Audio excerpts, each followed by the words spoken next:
Fox Sports. We are Fox Sports. We are Ohio.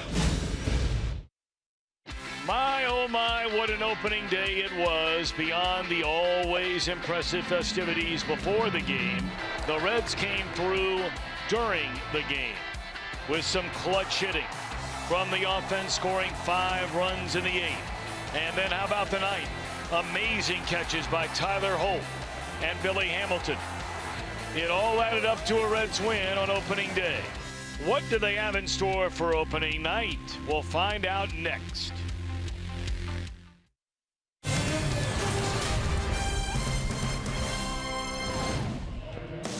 Yes, yes, yes, it is opening night. The Reds walk the red carpet, sign autographs, take pictures with so many of the fans before the game. It's become, well, an annual rite of spring opening night in Cincinnati. The Philadelphia Phillies in town for Game 2 of this 2016 season. Hi again, everybody, alongside Chris Welsh and Jim Day. I'm Tom Brenneman. Welcome, as always, to Reds Baseball. You look so very dapper on opening night yet again, Mr. Welch. You know what? I kind of like opening night. It's nice to get dressed up. I mean, who wears the tux to a ballpark, for goodness sake? I mean, yours is even complete with a cummerbund. Yeah. I mean, pretty amazing right there, but it's fun. And it's even more fun following a Reds win, and you hope that they can pile 2 together. Well, that'll go a long way on how the young man who gets a ball tonight pitches, and that's left-hander Brandon Finnegan. Came over in the Johnny Cueto deal. We saw him a little bit last year, but now from the get-go in the rotation. Well, this is what he did last year. He had 6 games overall. 4 of those were starts. A couple of those starts were really good, and he struggled in some other ones. What I saw with Brandon Finnegan this spring is a guy that is a high-energy, high-effort pitcher. He comes right after. He's got a big heart, and he's never going to back down. I mean, he's a guy that really battles you out there, and in that respect, he reminds me a lot of Tom Browning. But he throws a little bit more like Don Gullop. He's got an explosive fastball, a really nice 2-plane slider that he throws. It's what he does with that changeup and what he does with the command of his fastball, which we'll find out later on, will dictate how he does here this season as a starter. So many questions about this Reds bullpen coming out of spring training, Chris, and at least for one day, a very impressive group. Well, I've said right from the very beginning that the pressure is not on the bullpen. It's on Brian Price to push the right buttons and bring the right guys in. He did there with Ross Ohlendorf, who got 1 out, a strikeout, and ends up with the win.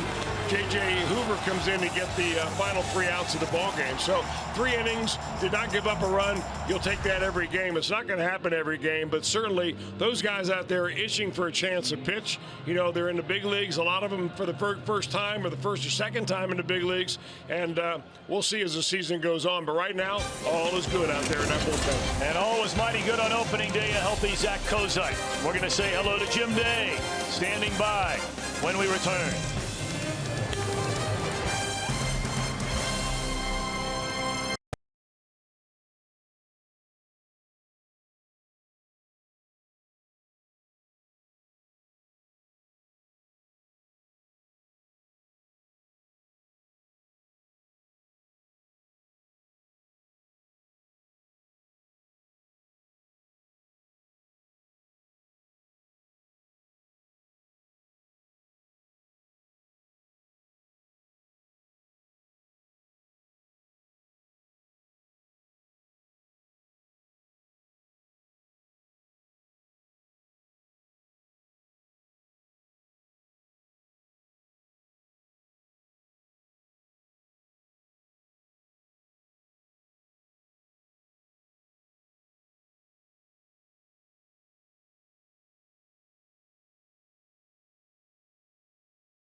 there. Unfortunately, we're going to be dealing with some rain and even the potential for some thunderstorms, and it is going to be wicked windy. Temperatures will be falling through the 50s during game time. That is if we make it through game time, but hopefully we make it with a win. Nice swing there. We can deal with the wind. We just hope that rain stays away. I'm Jim Day. Boy, it was nice to see Zach Cozart coming back from a horrific knee injury. They put him right in the leadoff spot, and man, did he come through in a big way. It's our IGS bringing the energy. 3 at-bats, 3 hits, 2 doubles, a run, and then after he was 3 for 3, delivered that game-tying sacrifice fly in the 8th inning, part of a 5-run 8th. Jay Bruce summed it up best after the game.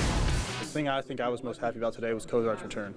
You know, it was tough losing him last year, and he's really don't notice him a whole lot sometimes because he's just steady Eddie every single day, and he's there day in, day out. He's ready to play. You never hear him complaining, and for him to come back on the opener and have a great day like that and really be a huge part of the win is something that really made me happy. Cozart leading off again tonight. It is opening night in Cincinnati. Reds and Phillies on deck.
Cincinnati Reds baseball on Fox Sports Ohio, brought to you by Chevy. Check out their award-winning lineup, only your tri-state Chevy dealer.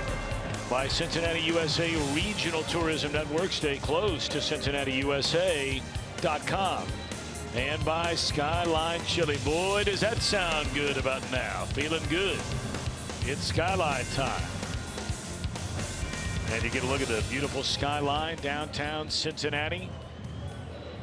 We're expecting a very big crowd tonight. You wonder if some have perhaps been scared off by the threat of rain, and there is very much a large threat of it later on. We'll say our prayers, keep our fingers crossed we can get this one in tonight.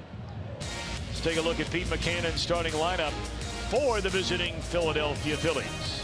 Hernandez at second. Galvis hit the 2-run home run on opening day. He's at short. Herrera in center. Maikel Franco at third base. Ruff at first for Ryan Howard, and Ruff behind the plate for Carlos Ruiz. A ladder third of Peter Borges. Tyler Goodell is in left field, and a very impressive youngster is Aaron Nola on the mound. The Reds believe they have a very impressive youngster on the mound in left-hander Brandon Finnegan. Very young, impressive left-hander, no doubt about it. Brandon Finnegan won't turn 23 years old until next Thursday on April the 14th. Wears number 29. He comes right after you with a fastball. Finnegan does. He had 6 games in last year. 4 of those were starts. 1 of them a superlative effort. But he doesn't give up many hits. You see the .239 batting average against last year. He throws a fastball, a slider, a changeup. Really primarily the first 2 pitches. And if he can get that changeup over consistently, it'll get hitters off his fastball. And he could have a really nice outing tonight. Cesar Hernandez, the second baseman, leads things off 2 of 4 on opening day, and he looks at a strike, and we're underway in game 2 of the year.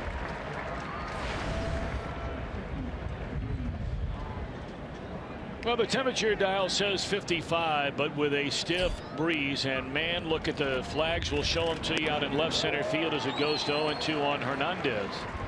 And wind has to be blowing, gusting up to 25-30 miles per hour. Really funny, Tom, because when you're standing at home plate, the wind is blowing right in your face. But when you look at the flags, they look like they're blowing out the left.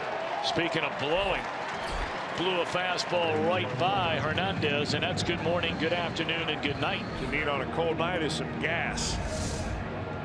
And he just goes right up the strike zone 3 times in a row and blows them away. Well, many of you know the story on Finnegan. It was 2014 out of Texas Christian University, played 3 years there, when the Royals made him their #1 draft pick. In fact, the same draft pick as the man he opposes tonight, Aaron Nola. By the end of that year, he was pitching in the World Series for the Kansas City Royals. He went to Single-A Wilmington, Double-A Northwest Arkansas, and in the final 7 games he pitched that year were during the regular season for the Royals.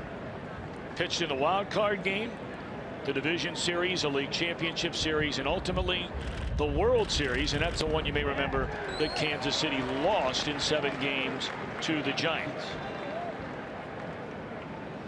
Phillies are swinging at that high fastball early on, 1-2 on Freddie Galvis.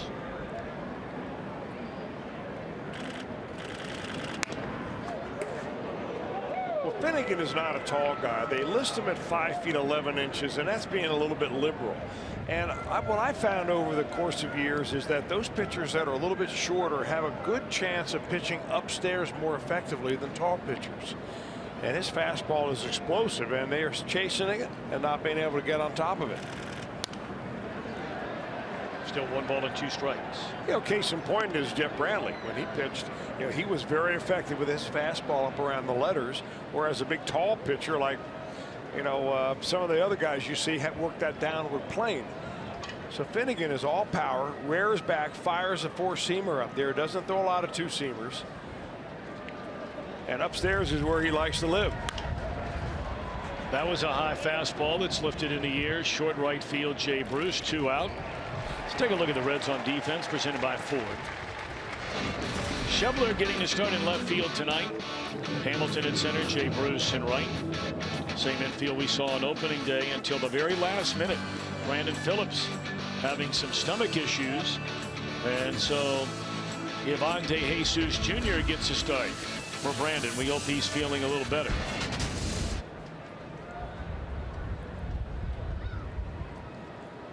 Two away for Herrera. Strike 1. Boy, pounding the strike zone is Finnegan. His first 10 pitches, 9 are strikes.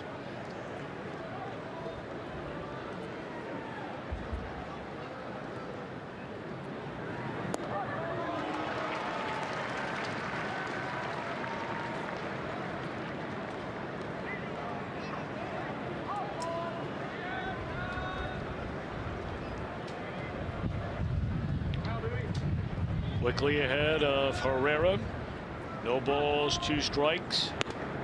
Try to get him to chase a high fastball again. This time a Philly batter lays off. You know, every pitcher has a different internal clock, and you watch Finnegan pitch, and he really likes to speed it up. I mean, his little dance step out there of a delivery is 1, 2, 3, 4. He really comes after it and kind of puts the hitter on notice. Gonna be a tough play here. And they're not going to get Herrera. A little dribbler for an infield hit with 2 away in the inning.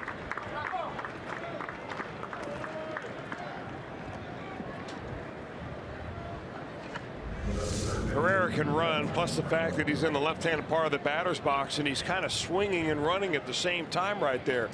Finnegan, you know, as a left-handed pitcher that falls off the third base, if you don't immediately start getting over to first base, a quick runner is going to beat you to the bag.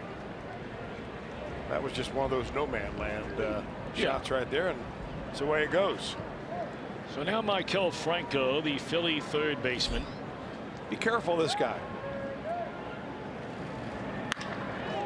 That ball is hammered into deep right center field. You just said it, and that's all she wrote into the 4th row. Opposite field, 2-run home run, and the Phillies take a 2-0 first inning lead.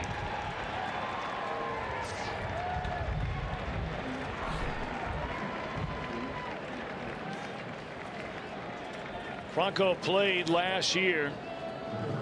In just 80 games, he had 14 home runs and drove in 50. Well, he's by far the best hitter on this Phillies ball club, and he's sitting in the dugout and then the on-deck circle, and he's watching Finnegan, and every first pitch that Brandon has thrown has been a high fastball. So he's telling himself coming out of the on-deck circle, if that guy throws me a first pitch high fastball, I'm jumping all over it. That's what he got. That's what he did.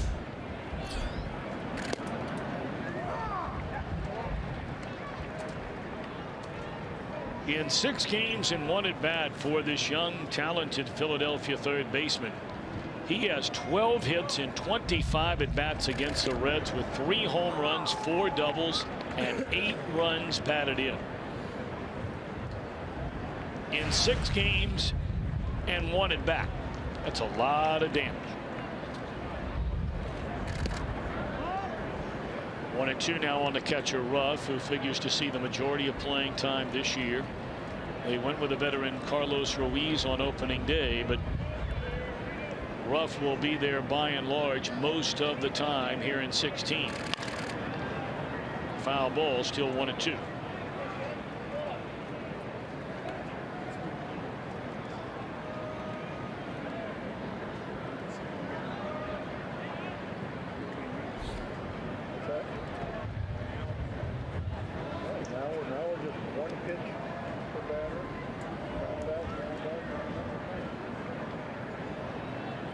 Finnegan a big deep breath and turns it loose, and it's a swing and a miss to end the inning. So a little infield dribbler kept the inning alive, and Franco makes him pay with a home run. Reds coming up trailing 2-0.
To go for this first night game of 2016. Phillies get a 2-0 lead on a 2-run home run by Franco in the first. The Reds stack him up this way. Kozak had a great opening day. Suarez at third, Votto at first.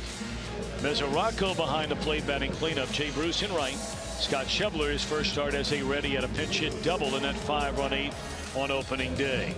DeJesus, Finnegan, Hamilton, the latter third. against a 22-year-old native of Louisiana, pitched collegiately at Louisiana State University, a #1 pick, Aaron Nola. Yeah, he's a really good-looking young pitcher. You see what he did last season at 13 starts, a very good record, good earned run average. He doesn't walk a lot of batters. He has a strikeout pitch. He pretty much keeps it fairly simple, too. He's a sinker ball pitcher, throws anywhere from 90 to 94, works around 91, 92, curveball / slider and changeup, and that's about it. Cozart 3 of 3. Also added a sac fly run batted in that 5-run 8th inning. In fact, his sac fly tied the game at 2.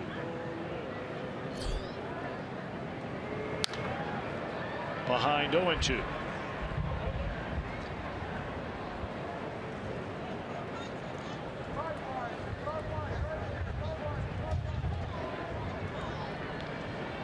Nola started 13 games once he was brought to the big leagues a year ago. 1.6, lost 2, ERA right around 3.5. And a breaking ball tapped to Franco, and that's out #1. Kind of interesting, really, in this matchup tonight. We see a couple of pitchers that were both drafted in the same year just a couple of years ago. From both some pretty good baseball schools. Finnegan from TCU, Texas Christian, and a very good baseball school, Louisiana State, for Nola.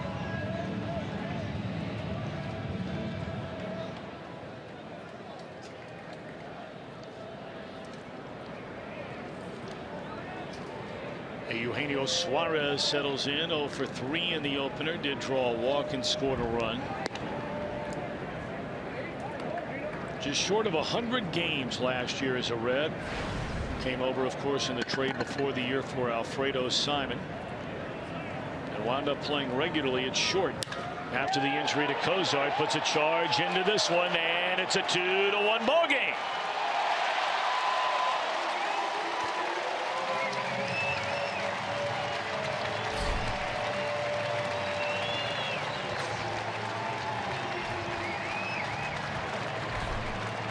Chris, you and I talked about it. We figure to see a lot more of that this year from Mr. Suarez. Well, I think a lot of it has to do with moving him out of shortstop. He's not going to worry about any shortcomings he has on defense, but he's got pop. I mean, he's a very solidly built young man. We both noticed that he gained some weight over the winter, gained muscle, worked out with a personal trainer all winter long. He's stronger now, and that is a good-looking swing. I think the league is going to learn in a hurry. It's going to be hard to sneak a fastball by him. Well, here's Joey Votto, of course, 1 of 4 on opening day. His first 3 at bats, he struck out each of those 3 times up, and he even said after the game, you know, they were ugly. But with a game on the line, Votto snapped a 2-2 tie with a 2-run single in that 5-run Reds 8th inning.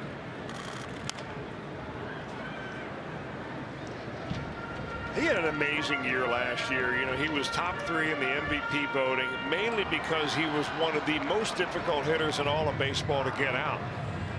You saw when we flashed it up there, that on-base percentage of .459. Nearly 1 out of every 2 times he comes to the plate, he gets on base. And this one is hammered down the right field line towards the corner. And a foul ball, not by much.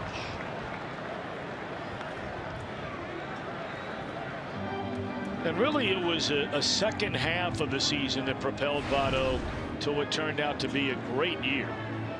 On-base percentage in the second half, 53% of the time.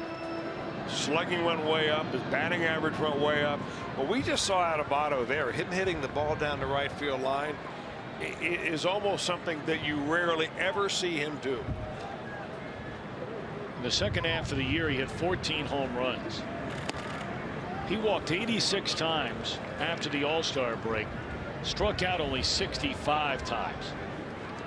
A lot of the difference this year been last year. If Votto's not going to walk as much, it's because hitters behind Joey Votto will start swinging the bat a little bit better.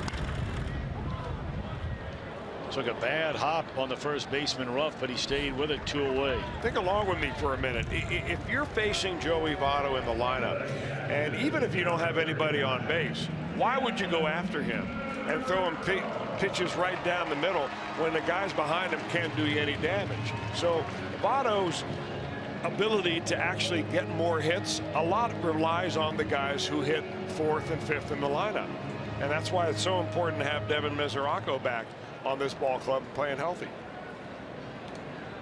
Now, Mesoraco did not bat cleanup on opening day. That was Brandon Phillips. But after Phillips was scratched, and he was penciled in, by the way, in the 4th spot tonight, before a stomach flu hit Phillips, and Brian Price had to reshuffle the batting order, and he plugs Mesoraco to the cleanup spot.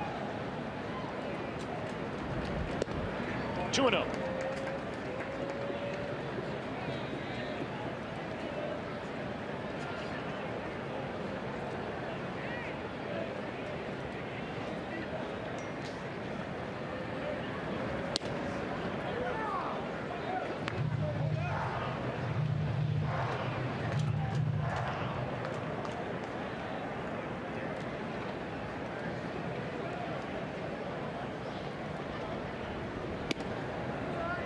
Talked the other day about Mesoraco last year playing in just 23 games. He got a grand total of 45 at bats. He was injured when the team left spring training.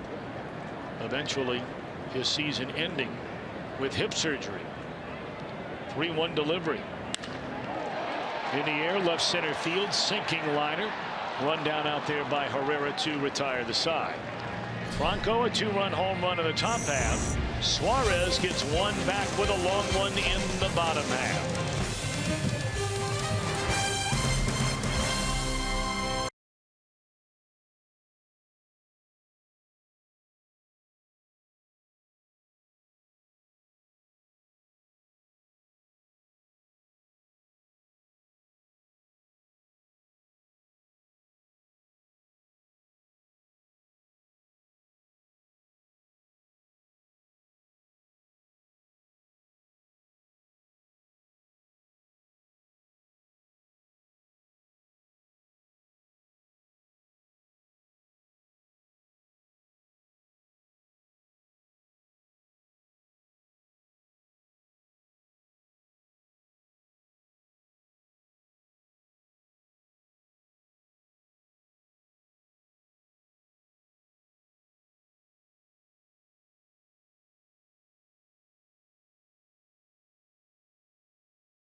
Tonight's storyline brought to you by Elk & Elk.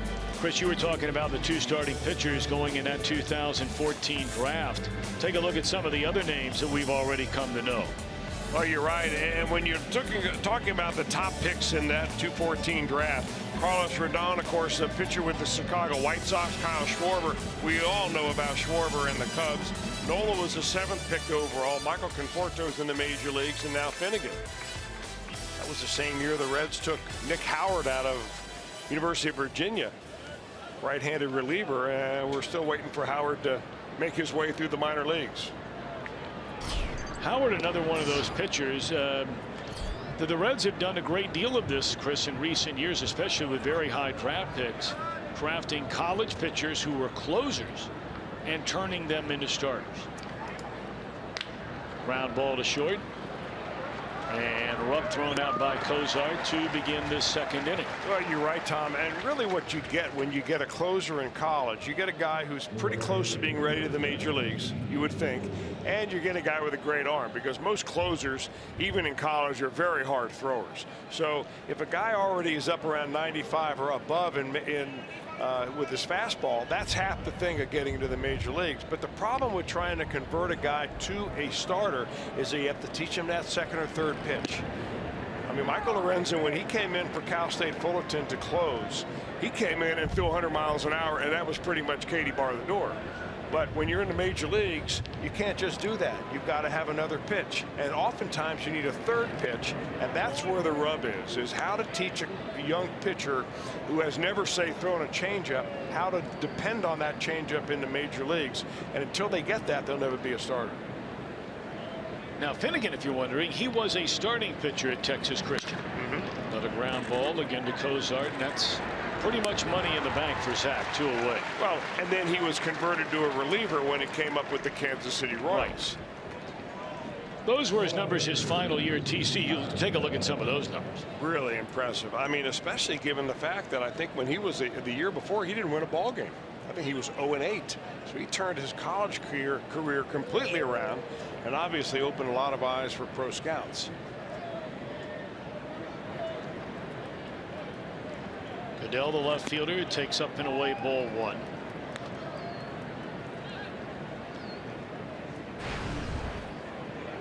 We were talking about this young man when he pinch hit the other day, a former #1 draft pick of the Tampa Bay Rays. Phillies used him with the first pick in the Rule 5 draft during this offseason. And the Phillies have had outstanding success with Rule 5 picks. Shane Victorino going back to 2007. And the guy playing center field tonight, Odubel Herrera, a Rule 5 pick 2 years ago. Yeah, it's really difficult to find a Rule 5, an instance where a Rule 5 draft has really paid off the way the Phillies have made it pay off, at least with last year's center fielder, now this year's center fielder, Herrera. The Phillies have 2 Rule 5 draftees on their team right now. Both of the Reds Rule 5 draftees, and they took 2 of them in that draft. Both have been returned to their source players. The Reds just made the deal, or at least have returned Jake Cave back to the New York Yankees. And they had previously returned the left-hander that they picked up from the California Angels, or the Los Angeles Angels, Chris O'Grady.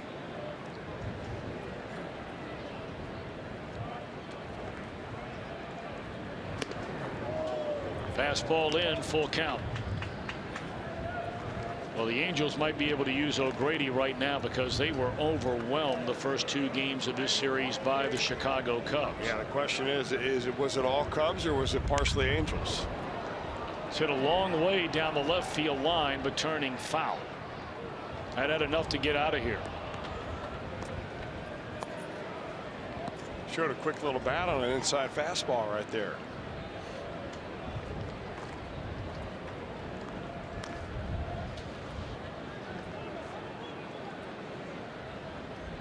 Boy, some of those clouds look like they're in a race. They're moving so quickly from first base to third base across the skies above, the cloudy skies above. Struck him out swinging. A scoreless inning, a 1-2-3 inning for Finnegan. The Reds trail in the 2nd inning, 2-1.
Sports Ohio has an exclusive ticket offer for you during tonight's game. Log on to reds.com/FSOhio and use the code FSOhio, and you can purchase view-level tickets for Kids Opening Day this Sunday, April 10th, for just $10. This offer is only good on reds.com/FSOhio tonight, so do it now. I'm Jim Day. Happy opening night to you. And we would like to send out a big old congratulations to Thomas More College. They were honored today in a pregame ceremony, and we're talking about the women's basketball team who won their second straight NCAA Division III title. And they received the Reds Country Athletic Achievement Award as Jay Bruce drops one in there. So congratulations, second straight year, Thomas More women's basketball team. And to boot, they threw out the ceremonial first pitch as well, the coach. So congratulations again. It's incredible. I mean, it's just incredible for those young ladies to do what they have done and did again this year to win a national championship. Doesn't have to be at the Division I level. I mean, we know about UConn and the women there winning 4 consecutive national championships. We have our own dynasty right here. Budding dynasty. And one of the players, Tom, came from your alma mater, Anderson High School. That would be Madison Temple. So we congratulate her. They're turning out pretty good basketball players over there on the east side of town. Does not surprise me. Good for them. Great for them. Scott Schebler, the batter, 0-2. Anybody who has a daughter and you start to really pay attention to, you know, women's sports or girls sports as they're growing up, well, they're every bit as captivating as the guys. And Schebler gone swinging, and it's so much fun to watch. I had the fortune of coaching my daughter's basketball teams for 6 years, and I miss it every single day now that she's playing in the junior high school level. Now you sit in the stands and you can't yell at anybody anymore. Well, they don't give teas to people in the stands. Oh, I saw it this year. Saw it this year. Over in your neck of the woods. I'm not going to name the neighborhood, but I saw it. Don't tell me your dad went through the games. No. It was not our side. It was 2 people thrown out of the gym. It was not pretty. In there a strike. Now that's not good at all. No, it's not good at all. I'm not going to say that I'm above that, though. Well, you're excitable. Very. Yeah. 0-1 on De Jesus, and it's low and away. Here's a young man that played so well for the Reds last year. He finally got the chance to play with some regularity at the big league level. The Reds had so many injuries, and you know, De Jesus can play virtually anywhere, and they gave him that opportunity, and he took full advantage of it.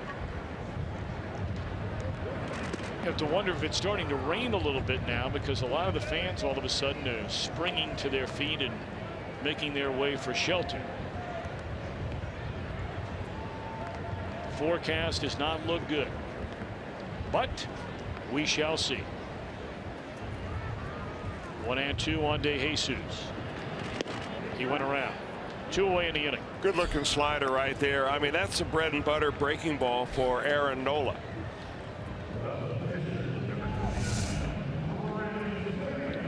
He gives you a lot to watch, Nola does. I mean, you see his delivery, and he kicks his left leg way up high, and he's got kind of a whippy arm, and you can see where the deception is. But it really comes all down to being able to control your fastball, and that's why he's in the major leagues right now.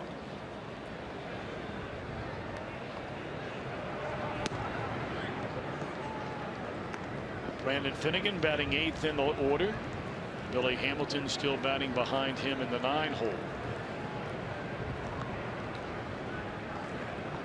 Bronco, a 2-run home run of the Philadelphia first. Eugenio Suarez homered for the Reds in the bottom half. This should end the inning on the pop-up to Galvis. 1 hit, 1 left. We move to the 3rd. The Phillies in front by a run.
only T-Mobile customers can get a free season-long subscription to MLB.TV Premium.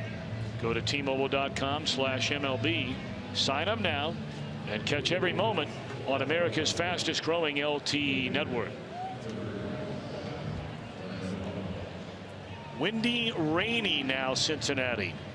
End of 2, the Phillies with a 2-1 lead. Philadelphia will have the pitcher Nola, followed by Hernandez and Galvis here in inning number 3.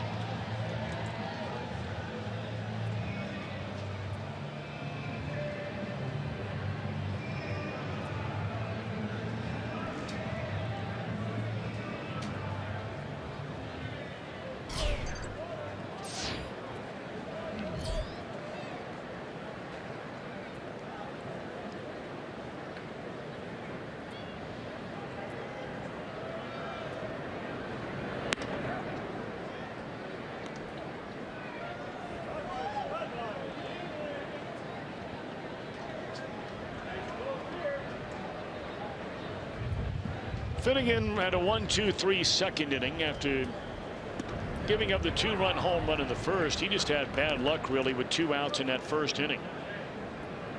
Herrera basically threw the bat at the ball on a 2-strike pitch and just bounced one slowly to the right side that turned into an infield hit. On the very next pitch, Franco took a fastball the other way and drove it to the seats in right center field.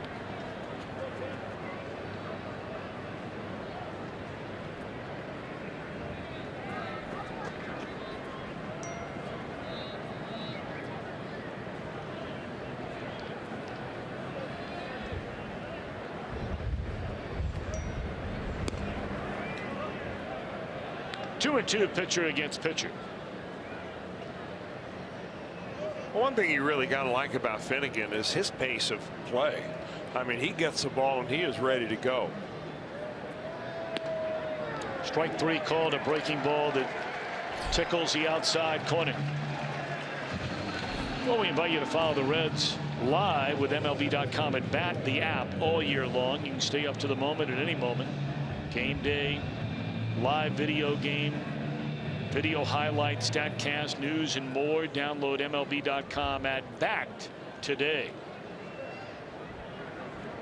1 out, top of the order. Hernandez struck out his first time up. Looks at strike 1 here.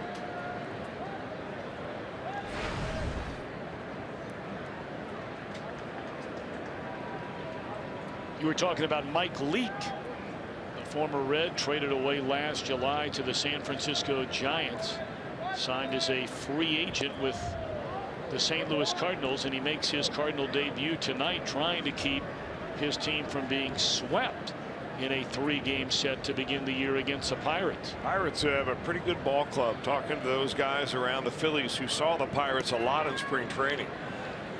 I mean, there were a consensus that the Pirates are excellent ball club.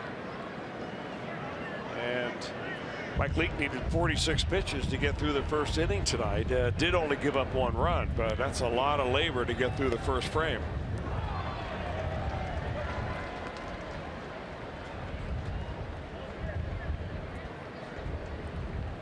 Johnny Cueto had an outstanding start. We're not surprised at all in his San Francisco Giants debut last night.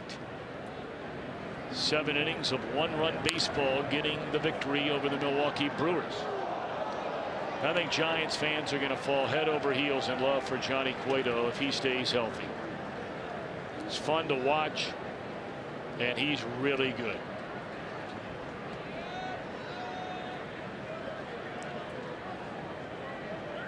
That's an understatement. Both of those. He was fun to watch really because he reinvented himself as he got older and more experience on the mound, much in the way that Bronson Arroyo did here as a Cincinnati Red. And I think some of the things that Cueto did, this young pitching staff here with the Reds are going to do the same thing, namely throwing a changeup down and inside to the same side hitter. For instance, if you're a right-handed pitcher, you hardly ever throw a changeup down and into a righty. Here, the slider down and in by Finnegan gets a swing and miss. Boy, that's a good strikeout pitch there. But Cueto really opened up a lot of opportunity by just trying that pitch, something that for years pitching coaches don't tell you not to do. And I'm talking to a couple of guys that, guys like Anthony DeSclafani in spring training saying, I saw that with Cueto and I need to try that. And he did that in spring training. 2 down in the inning, and here's a shortstop Galvis. He popped up to short right his first time up. Phillies with a 2-1 lead. We're in the 3rd inning.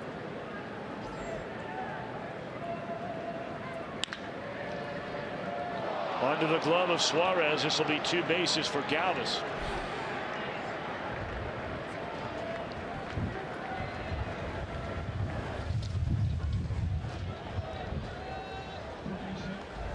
Couple of steps to your right, you put the glove down, you hope the ball's going to take a good little bounce, and it just stayed down. Didn't look like Suarez got the glove all the way down. It has scored a 2-base hit.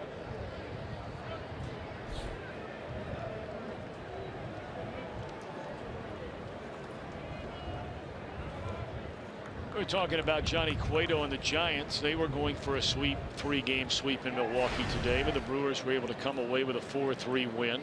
That was an afternoon game. Giants will be going home for their home opener. They will take on the Los Angeles Dodgers. The Dodgers have shut out San Diego by what, a count of 18-0 in the first 2 games of that series. 1 more to go tonight. Cozart plays it beautifully. And then a pick by Votto on the other end. Well done. Votto saving Cozart an error and saving Finnegan a run. 2-1 game after 2.5. Philly in front.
Watching games on TV, you can now stream Reds games live on your mobile device.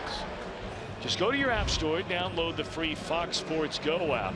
You log in and then stream the Reds wherever you go. How are you going to beat that? All right, some MLB news and notes. We talked about the Pirates going for the sweep over the Cardinals, and they lead 1-0 in the 2nd inning. Matt Garza, that sign has been an absolute disaster for the Brewers.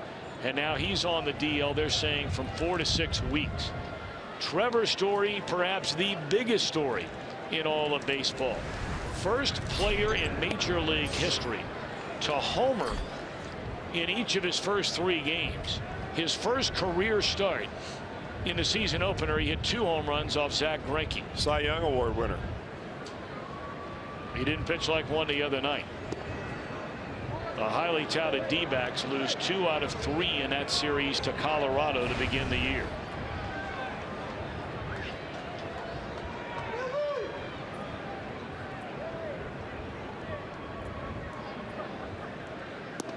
And and their manager already went off on the media.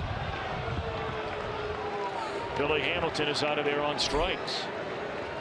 Yeah, I thought that was kind of unusual. It was a lot more than unusual. It was absurd.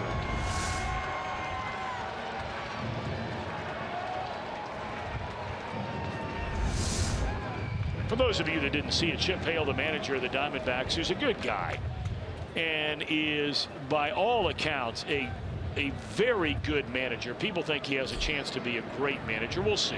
You got to have great players. But the Diamondbacks paid Zach Greinke over $200 million as a free agent during this offseason. So you would think it's probably a pretty big deal, right, for playing at home, 50,000 fans. Greinke's debut as a Diamondback, best pitcher, they think, in franchise history since Randy Johnson or Curt Schilling. And after Greinke had a disastrous start, Hale blamed the media for overhyping the start by Zach Greinke. Well, like a lot of managers who lose their first game, they want to play it down, say, hey, all opening day is the first game of the year. It's no more than one of the 162 games we're going to play. Why make a big deal out of it? But if you're a fan sitting in the stands that did his best to try to get some tickets to that game, and you went to the parade, they don't have one in Arizona, but if you went to all the festivities ahead of time and you planned for opening day, it is a big deal. But the media has been blamed before. I just hate to see him going that way so early. He did come out and apologize the following day. It's always easier to apologize. Yes, it is. Breaking ball in there, a dandy from Nola to Suarez, who homered to left center field his first time up. The rain has stopped for the time being. We hope it stays that way. There's another breaking ball, and you brought it up earlier, Chris. That's a dandy. Well, he's got a nice speed separation between that fastball, which is in the low 90s, and that breaking ball in the mid 70s.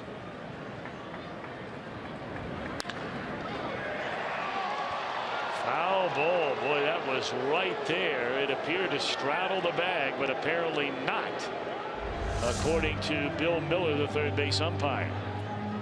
Ooh. Remember, the fair or foul call depends on where the ball is when it goes over the bag or past the bag, not where it bounces. But if any part of that baseball went over any part of that bag, that's a fair ball. Well, that looked like it shaved a part of that bag off from here. Fly ball to right center, and that will do it. Reds are gone in order. We march on to the fourth. A one-run Philadelphia lead.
Offer you a great value this season. The Kroger Meal Deal. Check concession stands throughout the ballpark for the Kroger Meal Deal, which includes a hot dog, a bag of chips, 16-ounce Coke, and during this homestand, Sargento cheese, enjoyed by real cheese people. Make sure you get your Kroger Meal Deal today. I'm Jim Day. Brandon Finnegan goes back to the hill for Cincinnati. His dad, Gary, found out at a very young age he had, well, a tough kid on his hands. 10 years old, Finnegan comes home from school, had an all-star baseball game that night and said, Dad, my foot's a little sore. Dad asked him on a scale of 1 to 10, what's the pain like? He said, about a 6. But Dad, can you tape it up? Maybe I can still play in the game tonight. Well, they taped it up. He indeed did play. Went out there and had a perfect night. 3 hits on the day. Next morning, said my foot's still a little bit sore. The doctor told him, well, your foot is broken, and it's been broken. So his dad, Gary, got a taste of how tough his kid was at 10 years of age, and he is still a tough one today. It's a great story, Jimbo. Thank you very much. He retires a leadoff man who got him for a 2-run home run back in the first inning to start this 4th.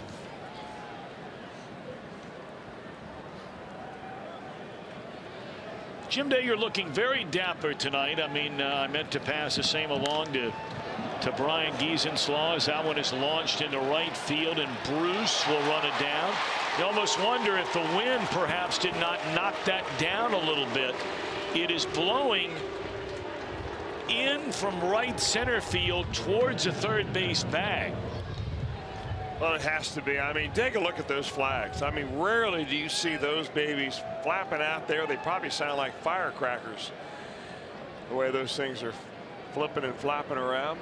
But we've seen a couple of balls that have been hit to right center and then that one to right field.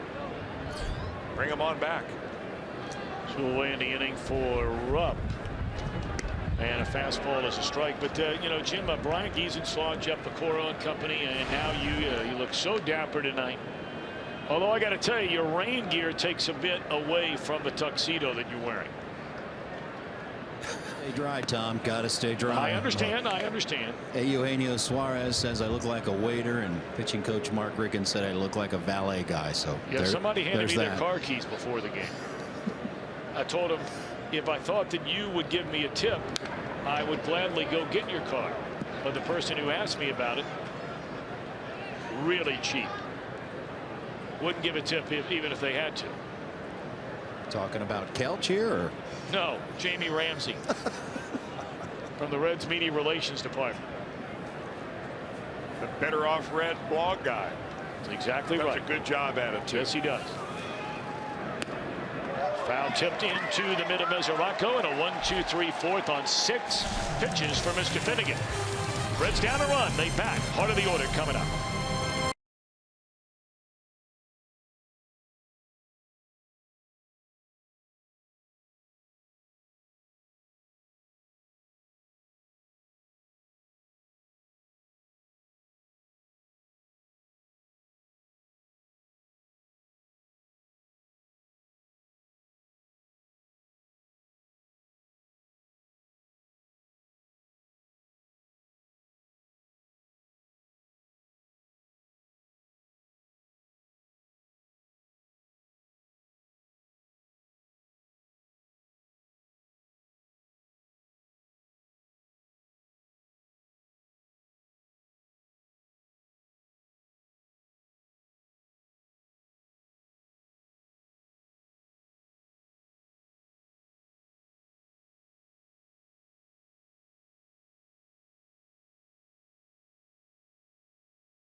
Miller Time moment brought to you by Miller Lite. And while we have a moment, let's tell you about the Phillies on defense tonight. Sneak that in there for you here in the 4th inning. Brought to you by Ford. Borges, Herrera, Goodell, right, center, and left. Franco, Galvis, Hernandez, and Ruff, third to first. And Nola very sharp on the mound thus far. He's allowed 2 hits, 1 run, a first-inning home run to Eugenio Suarez. But his team got a 2-run home run from Franco in the first inning. So a 2-1 game. It'll be Votto, Mesoraco, Bruce in the Reds' fourth.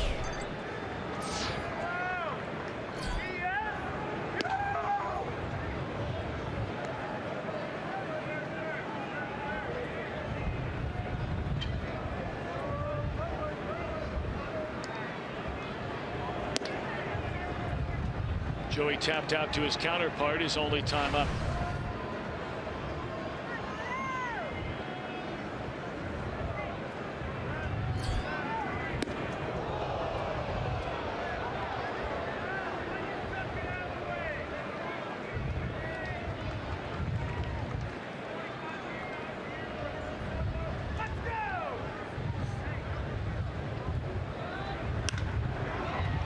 Straight up in the air. The wind will push this into maybe left center. 1 away. That ball started to the first base side of the second base bag, and a center fielder, Herrera, caught it in short left center field. Let's check in downstairs with Jim Day. Speaking of that wind, Jay Bruce came off the field this last half inning, and that ball that was hit to him, he said the ball appeared to go over the fence and it came back to me. He's never seen a ball that just died like that out in right field. So that wind is really whipping. And their strike to Devin Mesoraco. Well, they expect to see the wind play a major factor in the Masters down in Augusta, Georgia this week. They're talking about wind of 30 miles an hour for the first 3 days of play down there. Did I read a headline that there were 5 holes in 1 today for the first time in the history of the Masters? You may have. I did read that Gary Player at age 80 hit a hole in 1, the oldest player ever to have a hole in 1 in that particular par 3 tournament they have. I think I read today there were 5 of them in 1 day. First time in 57 years. I hope I read that right.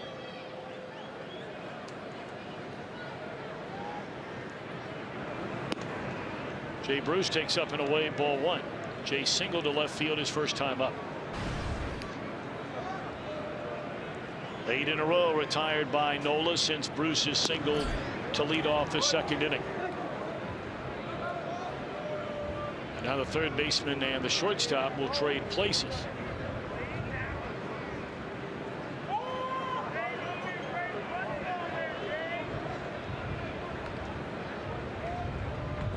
As the late great Joe Garagiola would say frequently when I would broadcast Diamondbacks games with him every Sunday during my 9 years in Arizona, brains are spilling all over the field.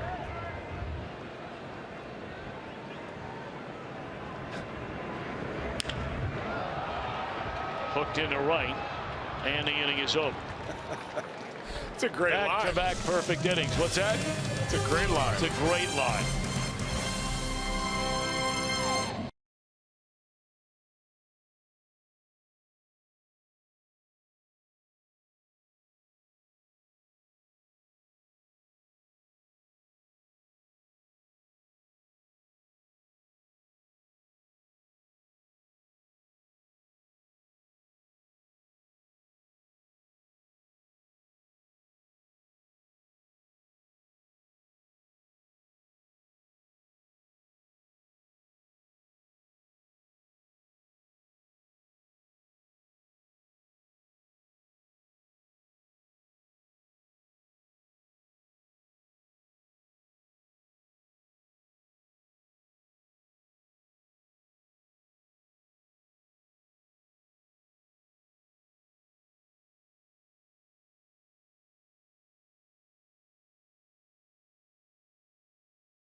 Brought to you by your local Ford dealer. Ford, go further. And by Cincinnati Children's, ranking 3rd in the country on the U.S. News Best Children's Hospitals in America. And as we always say, a special hello to all those over at Cincinnati Children's tonight. We pray that today's a better day than yesterday. They've got the big celestial ball for Cincinnati Children's Hospital this weekend. That'll be Saturday over at the Duke Convention Center. The Reds and the Reds Community Fund are going to be honored, along with Susie and Bob Castellini. The Reds work with children throughout the year. Player visits, patients come to the ballpark, promoting wellness, healthy choices over at the Urban Youth Academy. Of course, all the incredible work headed up by the CEO of Cincinnati Children's, our good friend Michael Fisher, and his wife Suzette. So it's going to be a big night Saturday night. They're expecting around 1,400 people there, I'm told.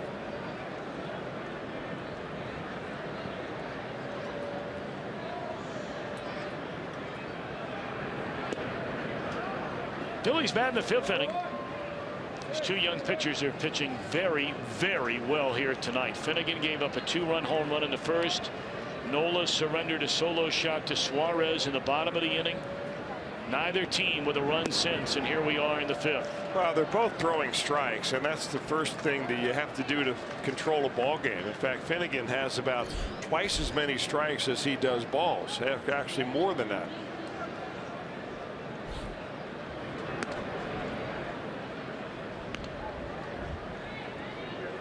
I mean, you go strike 1, strike 2, all of a sudden you put the batter on the defensive.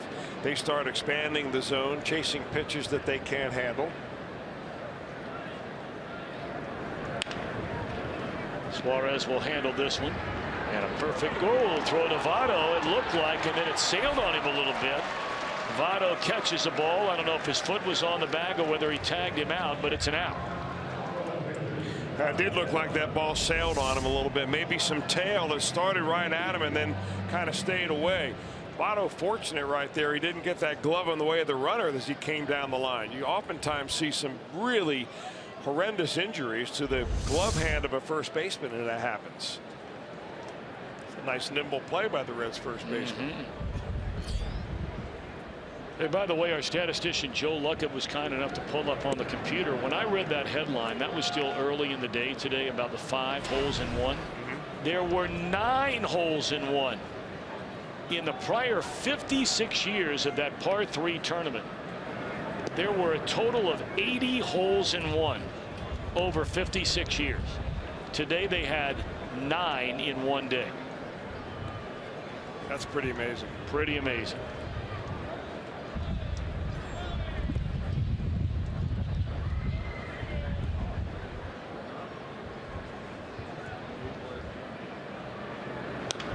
Bouncing ball and a 2-0 pitch will be handled by De Jesus. 2 out.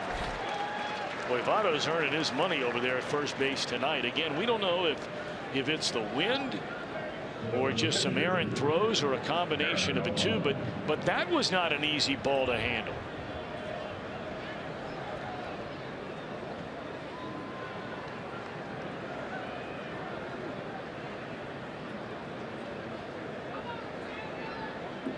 Now Finnegan looking for back-to-back perfect innings for the first time tonight. It would be his 3rd overall in the game.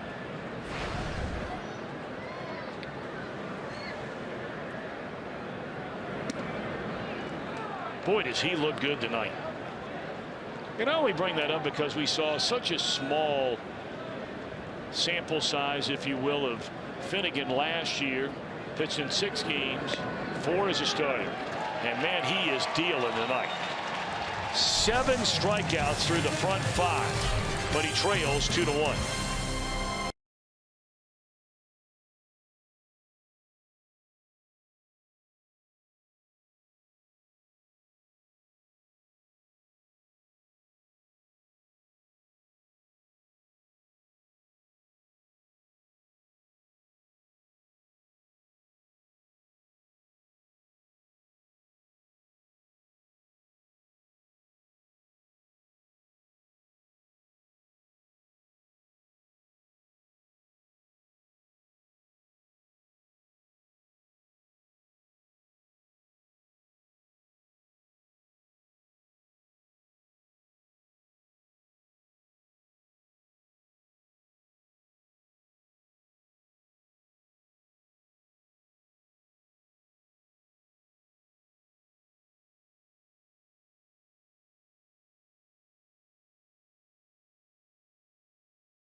Fonny was supposed to be the opening day starter, had an oblique injury, but made a big step in his comeback today through a simulated game, through 3 innings, 15 pitches in each inning, and afterwards said he felt great.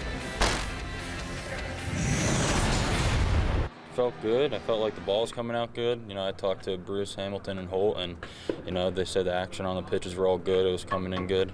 Pacheco seemed to have some good life on the fastball. Obviously, it's not, you know, it's not in-game adrenaline and stuff like that. But I was happy with the way everything was working.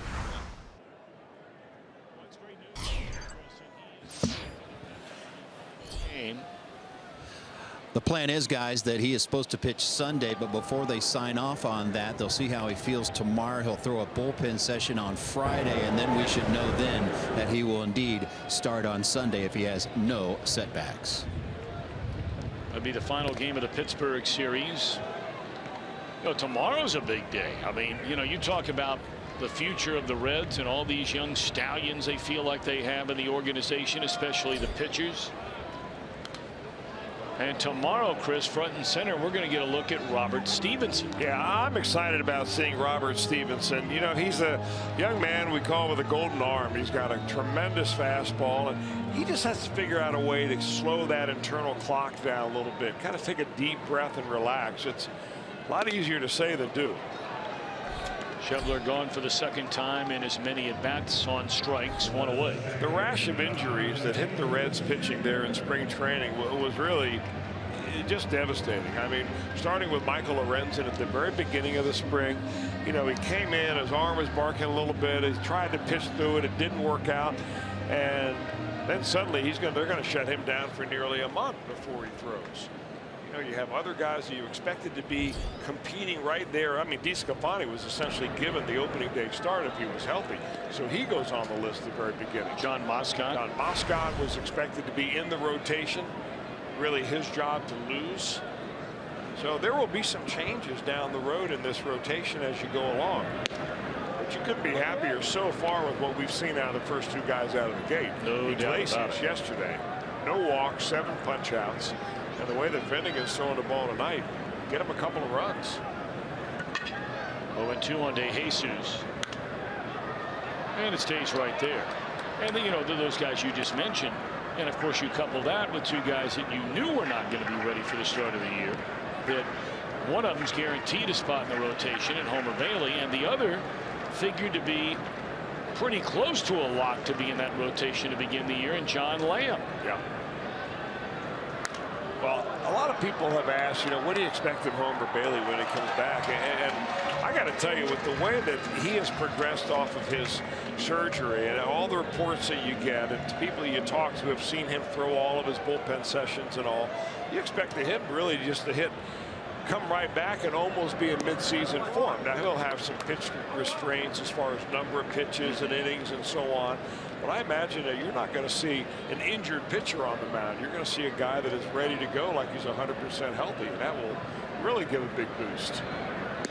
Breaking ball, strike 3, and there's that curveball again. And Nola's had it working pretty much since the 2nd inning. If a Red were to hit a home run off that Toyota sign in right center field during our game tonight, Kevin Hester from Hebron, Kentucky will win that beautiful new Tundra. It'd look good on the streets of Hebron, wouldn't it? Yeah. Register for your chance to win it at an upcoming game. Just stop by your Cincinnati and Northern Kentucky Toyota dealers. Might be the only one like that in Hebron. I bet you're right. You never know, though. Yeah, you know, you're right, because there are a lot of people who live in Hebron that work for Toyota. They've got their headquarters over there in that area. Near Well, the until they airport. pulled out. Most of them did, but they still have some lingers. Yes.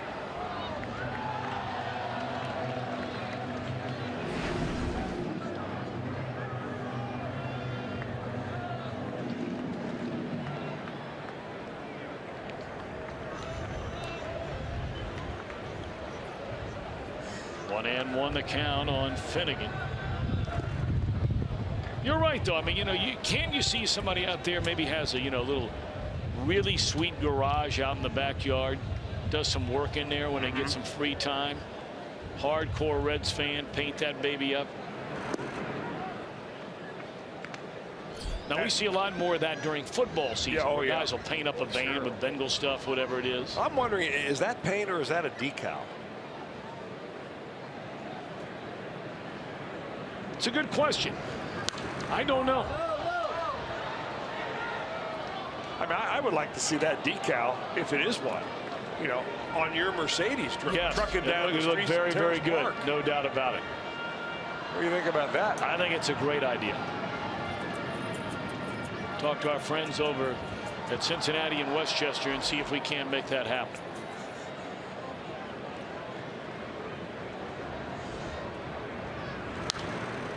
Finnegan hanging around. Still 2 balls and 2 strikes. 6 pitches so far in this at bat. The Reds have not had a base runner since Jay Bruce singled, leading off the 2nd inning. No walks. The 1 run came on the Suarez home run in the opening inning. And now 7 pitches into this at bat is Finnegan.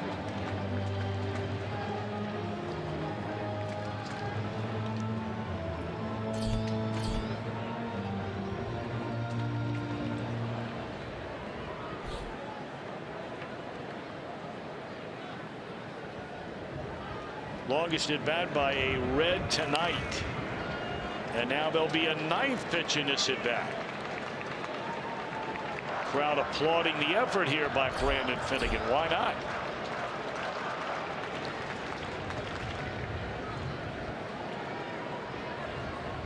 Already in this 5th inning, he's thrown more pitches than in any inning so far tonight. And half of that number in the at bat against Finnegan, and he's still hanging around. That's the 2nd time in this at bat that Nola has resorted to throwing him a changeup, which is a rarely used pitch by him this evening. He's mostly been fastball and curveball, but trying to drop that little changeup on the left-hander here, and it still haven't been able to put him away. And a bouncing ball back up the middle, and how about that? A 10-pitch at bat capped off with a base hit by Brandon Finnegan, his first major league hit. Congratulations, young man. He earned that one. Well, you're not kidding about that. That may be one of the best first hits by a pitcher I've ever seen. They're going to roll that ball into the dugout.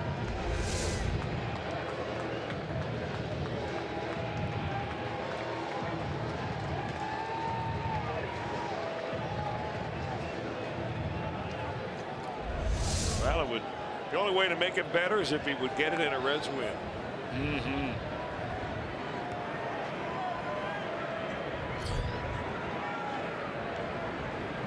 So now Billy Hamilton will bat. He's down strike 1.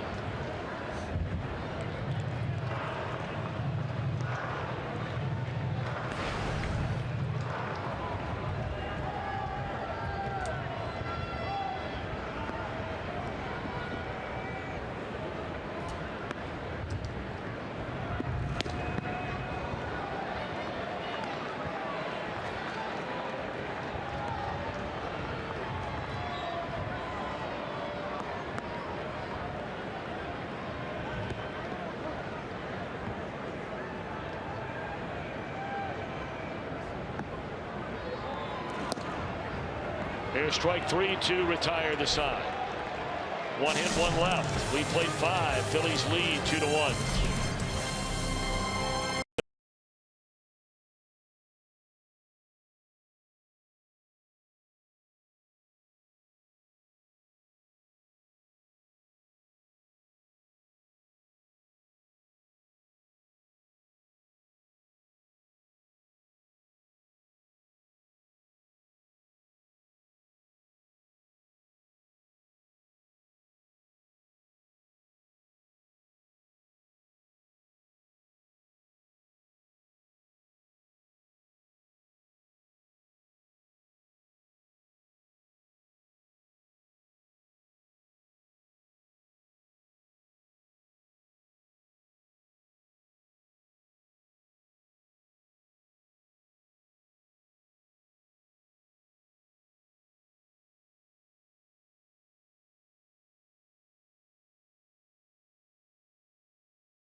is presented by authority of the Cincinnati Reds. It may not be reproduced or retransmitted in any form, and the accounts and descriptions of this game may not be disseminated without the express written consent of the Cincinnati Reds.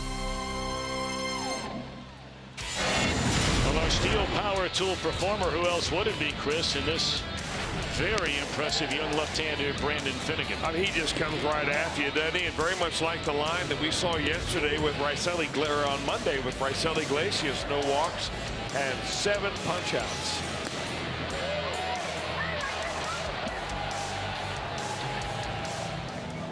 Hey, this is what a young rotation looks like. I like it so far. Amen, brother. And we're going to see real young tomorrow, of course, with Robert Stevenson on the mound. Alfredo Simon will pitch on Friday. He is the only veteran in this entire rotation right now after the Reds picked him up very late in spring training.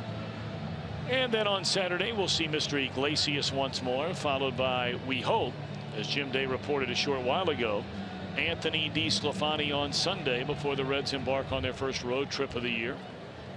They'll stay inside the National League Central.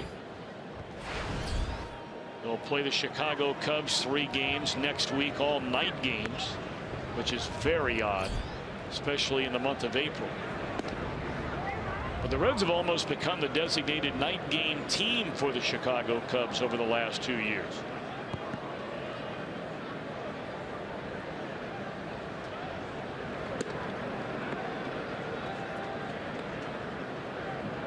And then the Cubs, once the Reds are finished up with them, they'll move on. The Reds will to St. Louis for a 3-game series next weekend.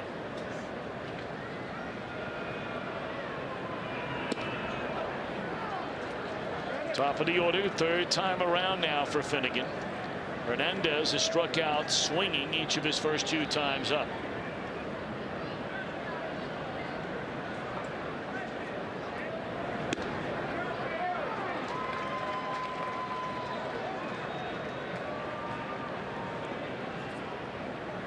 You get a couple of pitches called right at the top of the strike zone right there, and then you go up a couple more inches.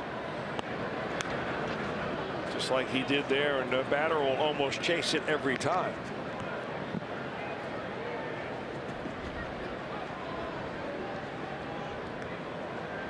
Well, a mist-like rainfall begins. It's been in the forecast all day and all night. A forecast which has changed regularly as Hernandez strikes out for the 3rd straight time in the game. I mean, at one point in time, they were saying 100% chance of rain starting at 7 o'clock. And yet here we are, and at 8:30, we're really getting our first look at any kind of rain. Boy, good looking slider right there. Had him way out in front, with Hernandez all geared up for the heater.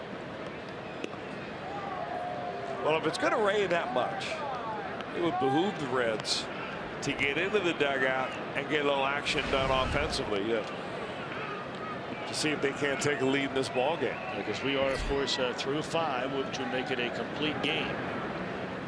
Should play be halted and stay that way the rest of the night.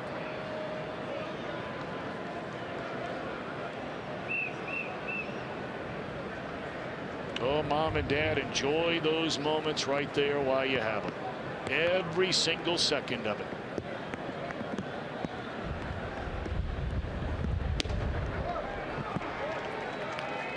Two and one.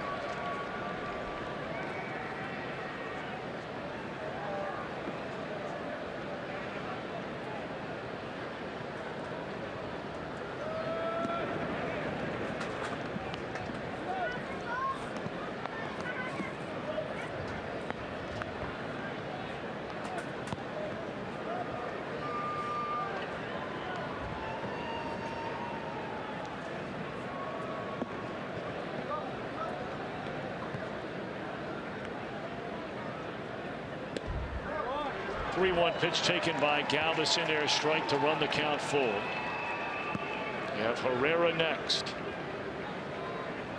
Reds will have a top of the order when they bat in the bottom of this 6th inning. Gone swinging. Galvis had his 9 strikeouts tonight for Brandon Finnegan.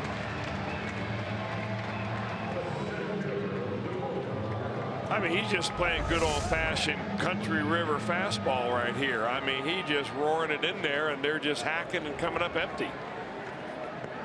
Pitching without fear.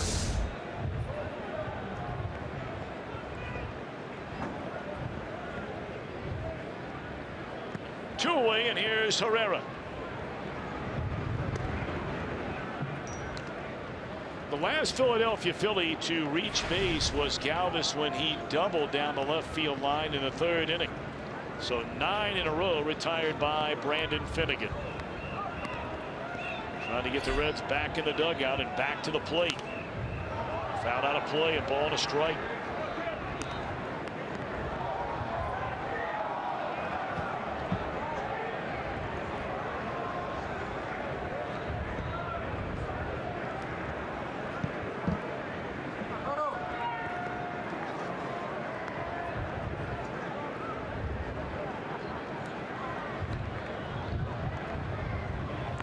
One ball and 1 strike on Herrera, and a bouncer foul. So now Finnegan, ahead at 1 ball and 2 strikes, has a chance to strike out the side here in the 6th.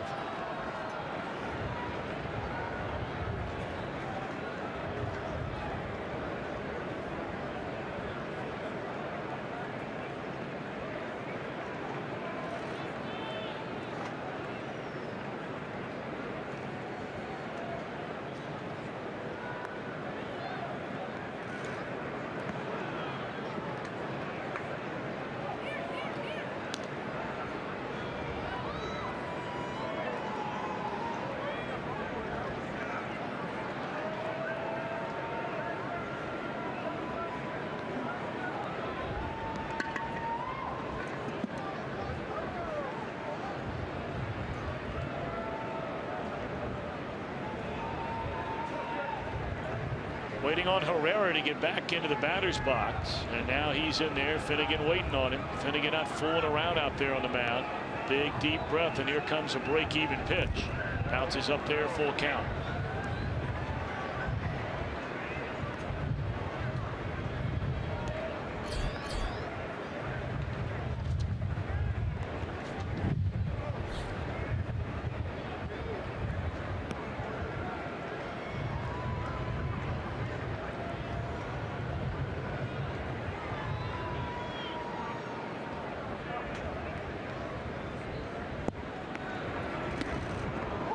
Ball 4, that's a 2-out walk, and that is the first walk issued by either starting pitcher in the game tonight. Yeah, the last few pitches there in that at bat to Herrera just looked like Brandon Finnegan overthrowing a little bit, bounced both of the breaking balls after he got ahead, and then came back and tried to overthrow a fastball. And he may be running out of gas here. This is, of course, the first start since spring training. They're on the horn to get the bullpen going.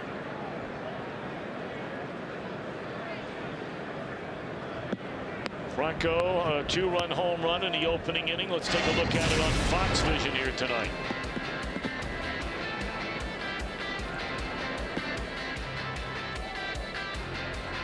And you said it, Chris, before the pitch was ever thrown. Be careful of this guy on that first pitch. Well, he's the one legitimate guy that you know has power. He's by far their best hitter, and he's smart enough to know that at that time every first pitch to every hitter was a fastball. And he loves a high fastball.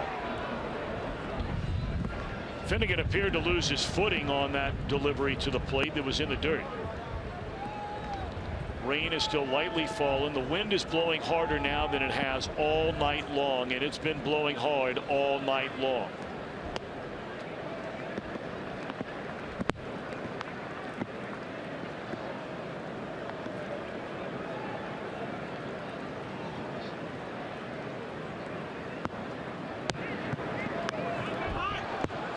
That gets through the catcher, Mesoraco. And once more, Finnegan continues to try to cut loose some of the mud that's starting to accumulate in his spikes. This is the changeup, a very rare pitch that they're trying to figure out a pitch that they can throw to Franco to get him out, and that ball just goes right through the wickets. Mesoraco didn't get the glove down. You know what happens for a pitcher? You walk out on the wet grass, your bottom of your shoes get wet, and then the mud, the dirt that you walk on cakes on there. Boy, there's some help right there from Franco on a 2-0 pitch, and that'll end the inning. Now the rain continues to fall. The Reds have a top of the order coming up, trailing by a run.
Friday, the first 20,000 fans receive a Reds magnetic schedule and a car magnet featuring Billy Hamilton, presented by PNC Bank. And then stick around after the game for the big fireworks show. Visit Reds.com. We'll look forward to seeing you down here on Friday night. Pirates in town. Play a Friday night game and then afternoon games at 1:10 on both Saturday and Sunday. All right, here we go. Kozai, Suarez, Votto. Reds are hoping for more than that, although it's been pretty much 3 up and 3 down for Mr. Nola all night long. He has not faced more than 4 batters in any inning so far tonight. 4 in the first, 4 in the second, a perfect third, a perfect fourth, and he allowed a single to Brandon Finnegan with 2 outs in the 5th, but struck out Hamilton to end the inning, the 4th batter of the inning. And it's been that curveball that he continues to lean on.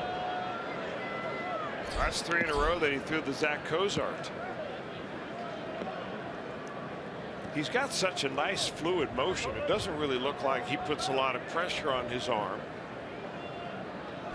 He was billed as a guy, according to the scouts, told me that he was going to throw anywhere from 91 to 94. He's been really hovering around 88 to 90. And Cozart a base hit to center field to begin the inning. That's a good way to get it started.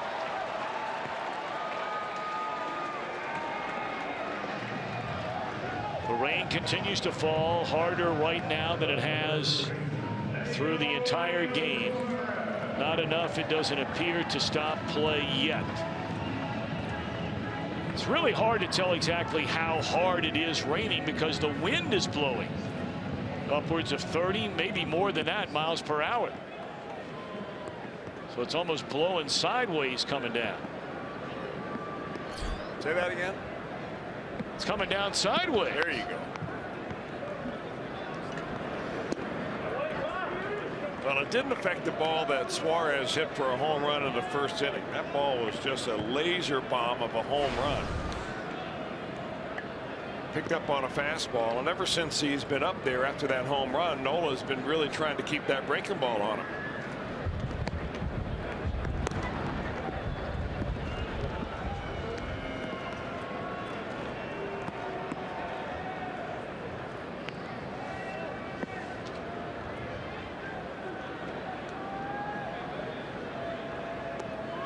1-0 the count on Eugenio Suarez. A leadoff single by Cozart, and a fastball is on the inside corner to even the count. Here's that home run in the first.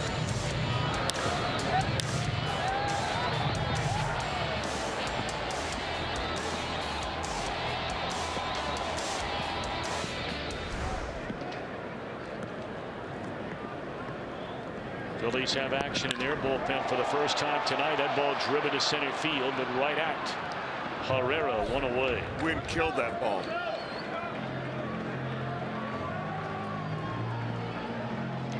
Phillies have a left-hander that we did not see on opening day, Daniel Strumpf, beginning to throw. He's a Rule 5er.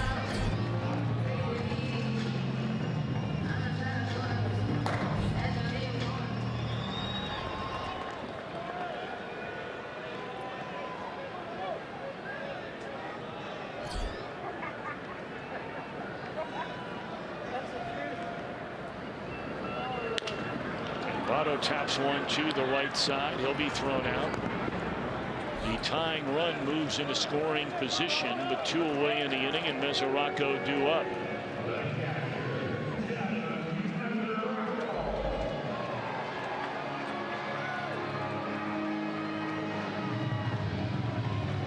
It's been great to see your longtime partner, Chris, and still sometimes partner, George Grand.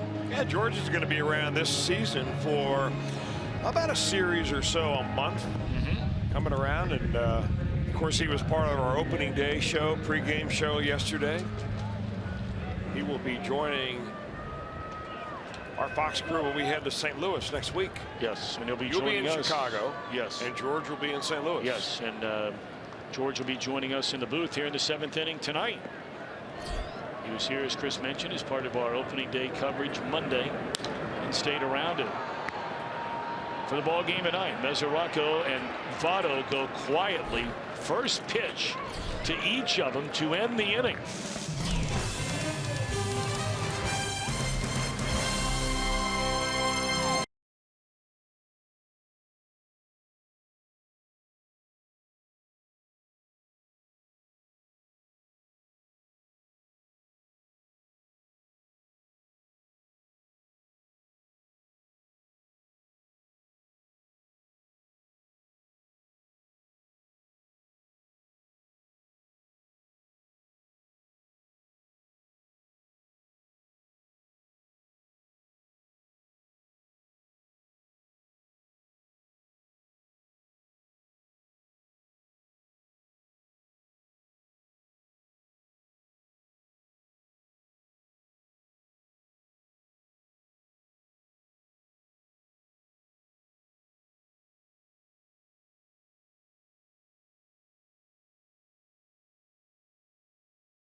Continues to blow. The rain continues to fall ever so lightly, and we continue to play on. End of 6. Phillies 2, Reds 1. Both Phillies runs, the lone Reds run coming in the opening inning. Franco a 2-run home run for the Phils. Suarez a solo home run for the Reds. And what an outstanding effort tonight by Brandon Finnegan, but it now comes to an end, making his Reds debut. See his numbers in 12 games with the Yankees last year. We introduce Caleb Cotham. Well, those 12 games that you see with the Yankees last year are his only major league experience. Young man that was drafted by the Yankees, 5th round, 2009, out of Vanderbilt. And it's a pleasure to be joined by George Grand. We just talked a minute ago, George, about you're back, and we're honored to have you back again this year after so many great seasons as a TV voice of the Cincinnati Reds. And I know you're fired up to get back at it again, aren't you? Great to be back with you guys. I enjoyed watching you out in Arizona. It was fun to see you guys in golf shirts, which we still should all be using. Ground ball to short. Although that wouldn't be a good idea tonight. Hey, it's April. It's opening night. What's this, 3 years in a row we've had rain on opening night, right? Oh, yeah. Yeah, but at least so far we're hanging in there. It's okay. You're always tan and fit and looking good. Obviously, you've been spending a lot of time away from Connecticut. Puerto Rico sounds good this time of year. Joanne and I always head down there. It's nice to get the grandkids down there, and it's great to be back for baseball, though. Monday was something special. You two guys and the whole crew did a great job Monday, and hopefully there'll be a few more 8th and 9th innings like Monday, huh? That was so exciting. The Reds coming up with those 5 runs in the 8th, and then the great plays on defense in the 9th inning. I know I had a chance to spend a little time with Greg Vaughn, who was in, and I think we'll all agree since 1990 maybe the most exciting year we all experienced was '99. And Vaughn, he said, hey, nobody thought we were going to do anything in '99, right? And That's what right. happened? You had Aaron Boone, Sean Casey, Pokey Reese, Dimitri Young, matched that with Larkin and Vaughn, and all of a sudden things caught fire, and you ended up in a great pennant race and a lot of fun. Maybe the best clubhouse that we were around since '90, huh? That was a lot of fun that year. Yep. Right down to the very wire. And a wet wire in Milwaukee that final weekend. If we could have won one game. Well, I remember watching those games on TV out in Arizona, and of course, rooting for my hometown team, the Reds, to be able to just win a game, one more game, I should say, than they did over that weekend series. It ultimately forced a 1-game playoff. By the way, you talk about Arizona, Tommy, and I know we all feel the same way. We sure are going to miss seeing Joe Garagiola when we go out there. One of the greatest men that we've ever been had the pleasure to be around in baseball or off the baseball field. He was bigger than baseball and bigger than life, and what a tremendous human being. What a great guy. It was incredible. When the Diamondbacks started, every Sunday Joe would announce home games, and so I had the honor and the privilege of doing those games with him every Sunday. And got to be very close with him. I know you were, George, close with him for many years before that. And that when you'd sit around and start talking to Joe about some of the people in his life that he had the opportunity just to meet, I think it was 5 or 6 presidents, astronauts, world leaders, his days with the Today Show, the Beatles, and interviewed John Lennon and Paul McCartney, and I could go on and on and on. And boy, what a treasure. That one shot down the line into the corner by Cameron Rupp, and that'll be a 1-out double here in the 7th inning. How many years is this for you, George, being around baseball? Oh, wow. Since the days at USC working with Vin Scully in Los Angeles, since 1966, I've been around Major League Baseball. And after graduating, I did minor league baseball before I got back at CBS, then ESPN. So, I mean, baseball's always been a part of our life, just like you. You were lucky to grow up with your dad. I was lucky to, and, Chris, you grew up with your dad sitting at Riverfront Stadium. I grew up with my dad, and certainly Vin Scully, who was such a mentor for me, and my coach, Rod Dato. Learned about the game, learned about the people of the game, and we've all been pretty lucky, haven't we? Man. Boy. George, you also called games for the Yankees and the St. Louis Cardinals along the way. Can't beat being at the ballpark. Yeah. It's better than working. Hey, are you surprised that Vin Scully is going to call it quits finally at the end of this year? I think we all have been waiting for him to say yes one of these years. I'm surprised he kept doing it. But he's still the best. It's amazing. It is amazing. It is amazing.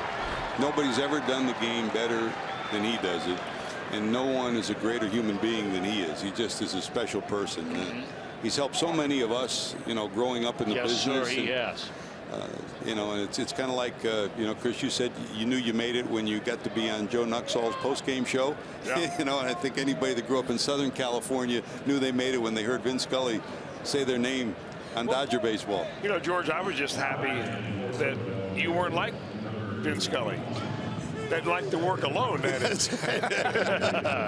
Who else I'd have been out of job for 17 years. Who else could do that? Amazing. It really is amazing how he can sit and by himself. He's a one-man symphony. Yeah. It's amazing. He's the best.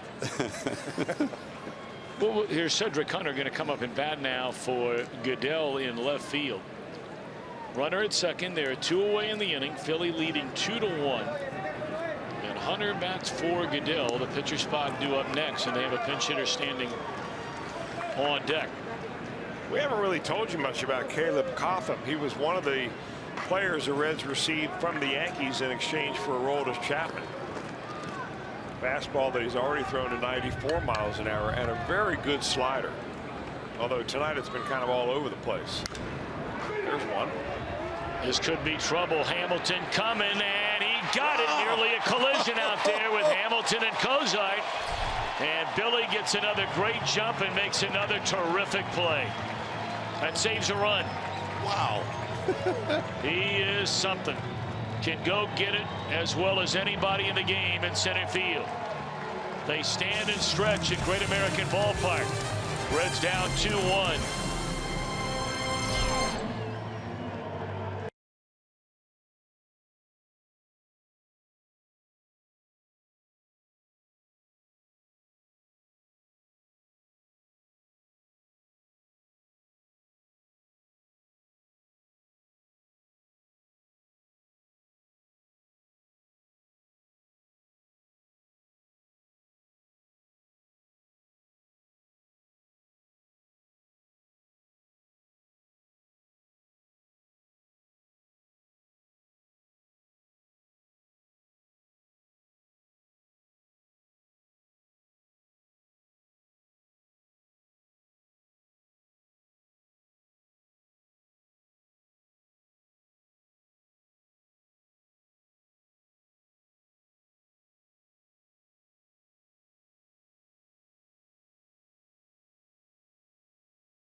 Defensively after that great catch on opening day. Let's take it back to last year. He injured his shoulder on a catch against the Kansas City Royals, and he compared this play to the one he made on opening day. Said it was very similar. We take you back to opening day and part of back-to-back great plays in the 9th inning for the Reds. He said it was exactly the same type of play, but the play against Kansas City did not enter his mind at all. So part of getting over an injury, particularly a surgery or injury that requires a surgery, is getting over the mental part. And he has certainly got over that and provides terrific ground coverage and great defense. So it looks like we've got a 100% healthy Billy Hamilton.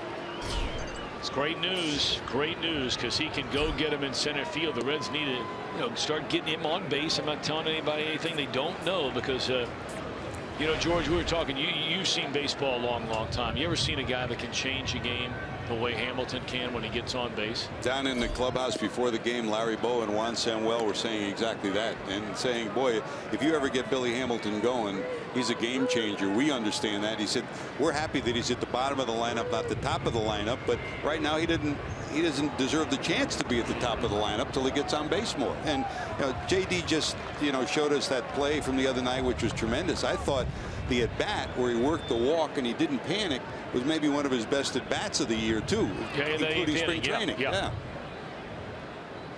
Well, here's Jay Bruce, and it's still Nola out there on the mound. This young man has just been sensational here tonight. I mean, he's only thrown 83 pitches, and here we are in the 7th inning. He's allowed 1 run on 4 base hits. Bruce fouls it out of play, and it's 3-2. Now, only the second 3-ball count that I can remember him, and of course the other one was probably the one that he gave up a base hit to Brandon Finnegan. I mean, he's making it look awfully easy. Nice smooth delivery. Bruce ought to be looking for a fastball right here. They're playing him the pull with that shift. The reason the Phillies waited on Nola to pitch the second game rather than opening day, even though they view him as their future opening day starter, is because they want him to pitch the home opener in Philadelphia on Monday. So they went with the veteran Jeremy Hellickson in game 1. And Nola has been worth the wait so far. Tonight's Let's Motor Player Profile is brought to you by BMW Mini. Scott Schebler, originally a 26th round draft pick by the Dodgers, came over in the Todd Frazier deal, grew up in Iowa. 5-sport athlete. We talked about some of his athletic accomplishments on opening day when he came off the bench and had that double and really set the table for the 5-run rally. A 55-meter state champion sprinter. He may not look that fast, but don't be fooled. But everybody was saying he put on some shows in BP out in Arizona, huh? Well, he did. He's incredibly strong. He's one of these guys, though, that I think that after he gets his feet wet on the ground, more solid on the ground here at the big league level, he'll slow down a little bit. He is excitable. He's trying to impress everybody so much early on that he's swinging at pitches that are really out of the strike zone and unhittable. He struck out his first 2 times up tonight. Worked a 3-0 count here. Now takes all the way 3-1 with De Jesus next. God, I love that pitch from Nola. I mean, how often these times do you see a young guy who's learned to just kind of guide it in there with just a little bit on it, like the dead fish pitch, like he throws there at 88 miles an hour with action. He didn't get cheated, does he? Oh, no. No, we saw plenty of that in spring training. He will take a rip. Got a chance to play in AAA and the big leagues for the first time last year, did Schebler. Hit 3 home runs with the Dodgers in a limited amount of time, but he's gone on strikes for the 3rd time tonight. Back-to-back 3-0 counts, and he comes back with strikeouts.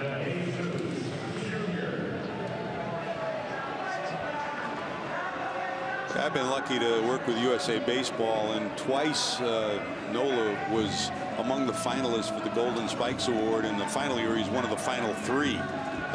And everybody in our staff that followed him said this kid is going to be something special, something really, you know, that will be able to have an impact on a major league club. He's already shown he can. Boy, he can pitch. Well, he's got, as I said, a repeatable delivery. He keeps his head still, doesn't overthrow, and you know, the radar gun only tells a part of the story, and very little of it for Aaron Nola. Well, Chris, I think this is a perfect example of something you talk about frequently. In fact, you touched on it on opening day about how a guy doesn't have to throw 93, 94, 95 miles an hour to be a good major league pitcher. But he does to get signed. And there's the hypocrisy in the whole thing. Sure. I mean, hitters hit what they see. They don't hit the radar gun. Ground ball to second, and Nola will go through 7 innings of 4-hit, 1-run baseball. Hey, great being with you guys. George, have fun. we will see you Friday night in St. Louis, correct? Yes, amen. All right, buddy. Safe travels back home. All our best to the family. Safe.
a game summary in the first inning.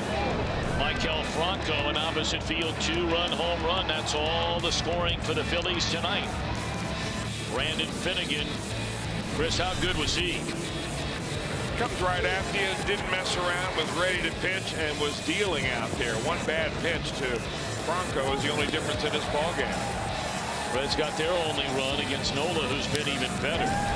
There came a solo blast by Eugenio Suarez, also in the opening frame. But Nola has not faced more than 4 batters in any inning all night long. So here we are in the 8th. Cotham on for his 2nd inning of work. He allowed 1 hit, a 1-out double, no runs in the 7th. And Ryan Howard, the pinch hitter for Nola, who goes 7 innings of 4-hit, 1-run baseball. He fans 8, does not walk a batter.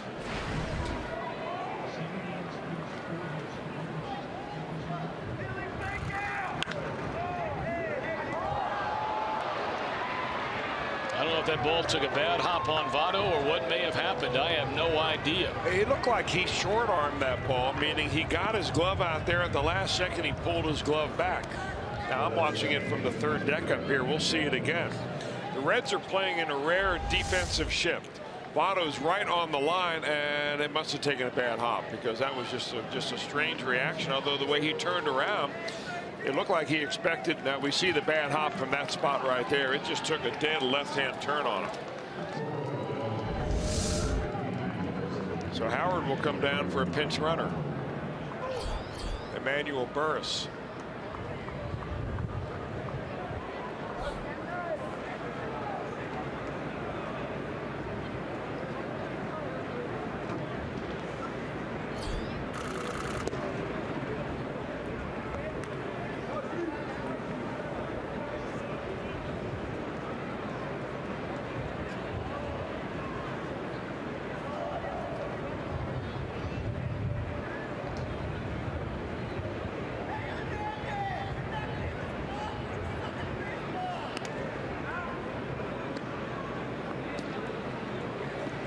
Some may remember Emmanuel Burris. The Reds signed him as a free agent 3 years ago. Was with a team in spring training that year.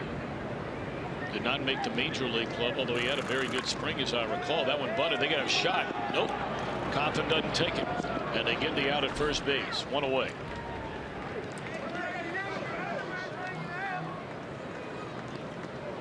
All right, so you know we've had opening day. Tonight we have opening night. And for the first time ever, don't miss a kids opening day. Presented by Frisch's Big Boy. That is this Sunday. It's going to be incredible. You arrive early, get a pregame kids block party, interactive games, a red carpet featuring mascots and more. Now all kids 14 and younger receive a Reds cap thanks to Frisch's Big Boy. Bring your youngster down. Sunday's supposed to be beautiful. Looking forward to a really nice day Sunday afternoon. Pirates in town. The first ever kids opening day.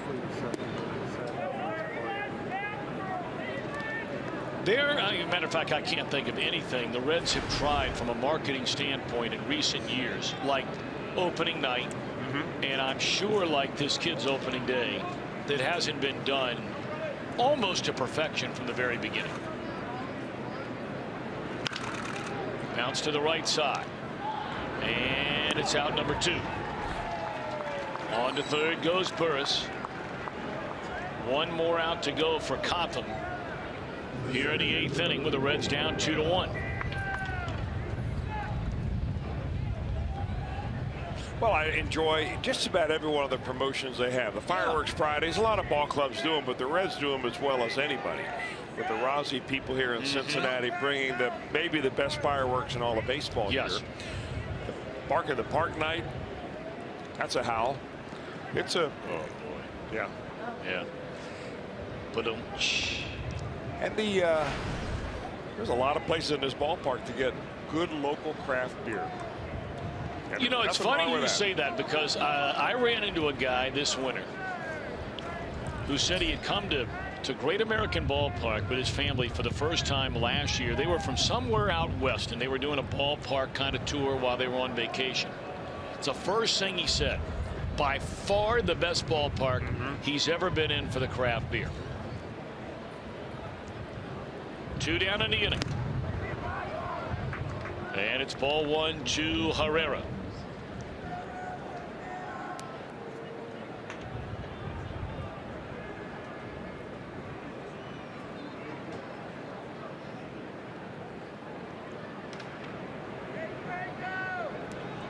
One and 0, and a fastball is high. 2-0 on Herrera. I know that Herrera is a left-handed batter. They do have him hitting third here tonight, but if you're looking for the most dangerous hitter in this Philadelphia batting order, one would probably pick the guy waiting on deck.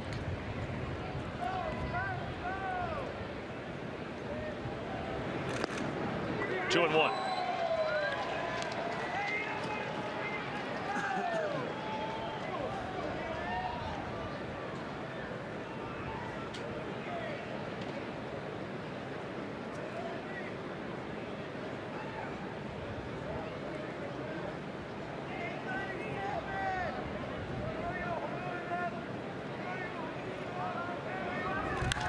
Straight away center field.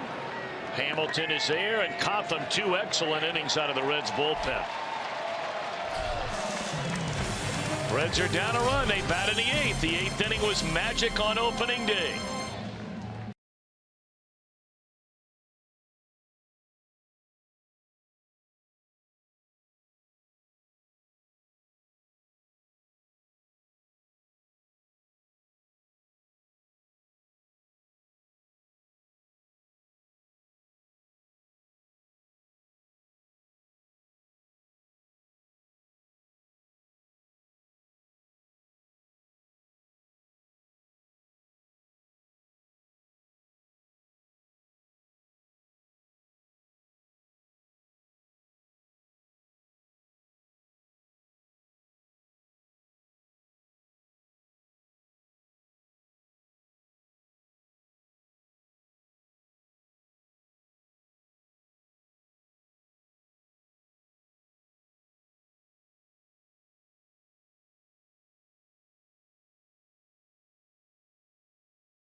Game edition, the most expanded Reds highlights on the planet. You hear from the manager before anyone else and more. It's Reds Live. It's presented by Performance Kings Honda.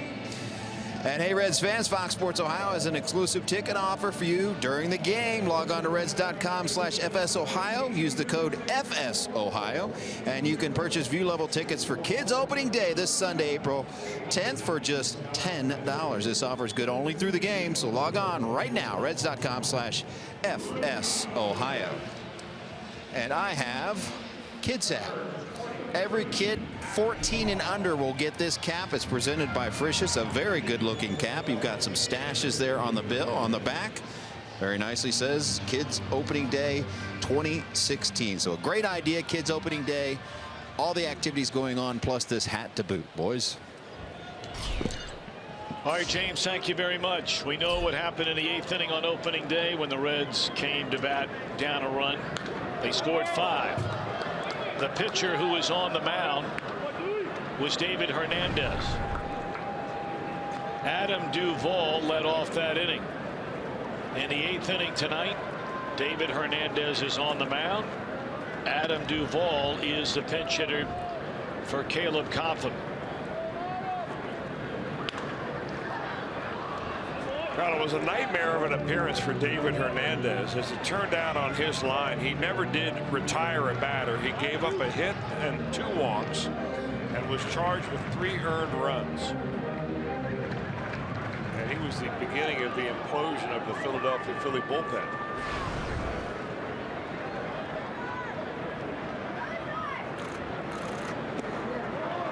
Vaughn swinging his Duval off the bench. 1 out.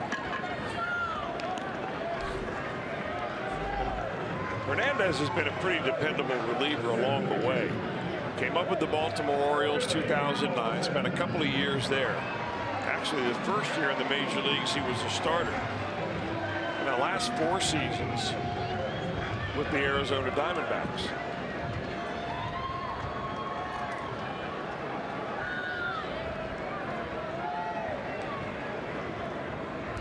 Now Billy Hamilton. Strike 1. Hamilton has struck out twice.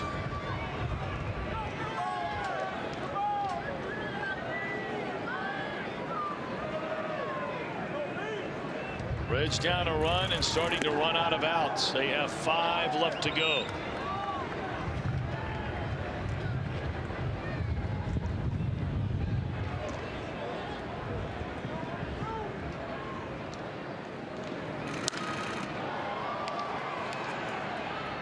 Looped foul and out of play off to the third base side, and now Billy in a hole at 1 ball and 2 strikes. Cozart, the top of the order next. Reds would love to find a way somehow, some way, to get to Suarez and Votto here in this inning.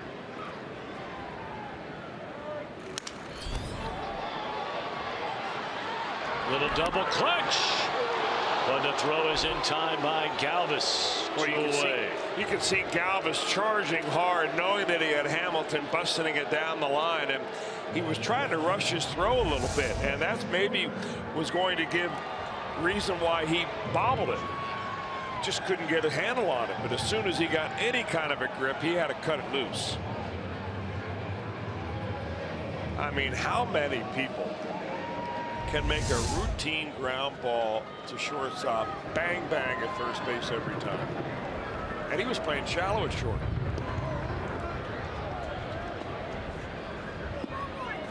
I mean, I'll take 10 of those to 1 pop-up fly ball off the bat of Billy Hamilton anytime.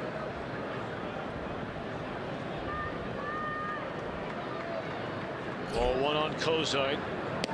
Strike 1 on Cozart. Zach 1 of 3, singled his last time up to center. He's had some good swings, Cozart, in the first couple of games. First 2 hits he had the other day were to right field. A nice little base hit tonight. Nice smooth swing. His base hit went up the middle into 6th.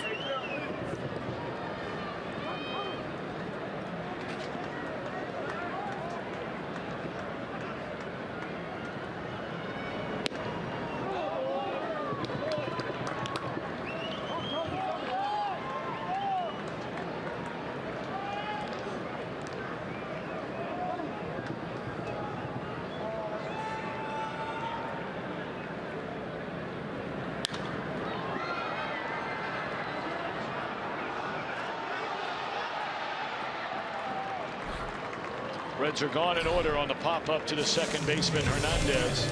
We go to the 9th. Phillies lead 2-1.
brought to you by Toyota. For over 30 offers, visit buyatoyota.com. Toyota, let's go places.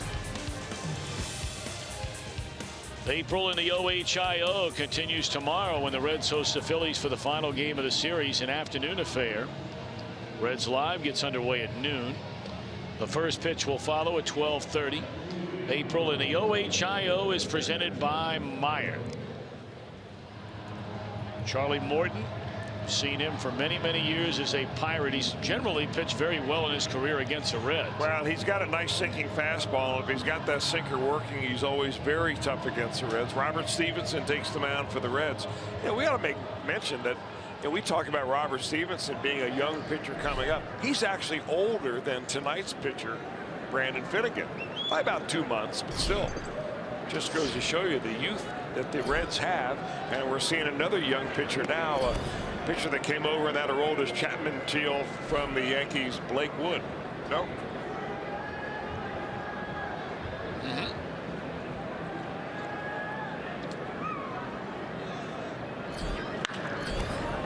On the ground, gobbled up by De Jesus. Nice positioning. I mean, he only had to make a couple of steps to his right to be able to glove that ball. You know, the Reds made so many different trades. You know, when you go back to Leake and Cueto and Chapman and Frazier, that it's hard to get a lot of them all for prospects. Sure. It's hard to keep them all together as to which guy came over for this trade. So we just should say came over last year in a trade. That's right. It's kind of like doing math in public. No, it's nothing like doing math in public. That is straight humiliation for some of us.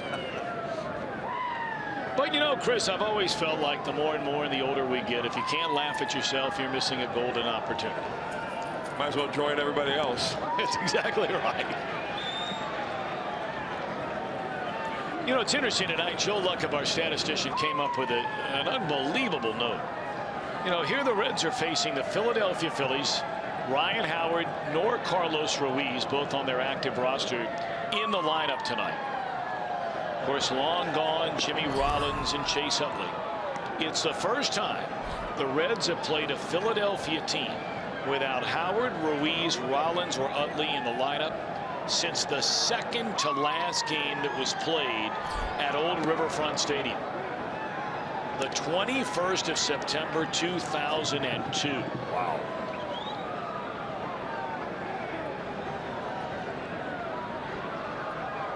All right, Blake Wood, who really struggled in spring training.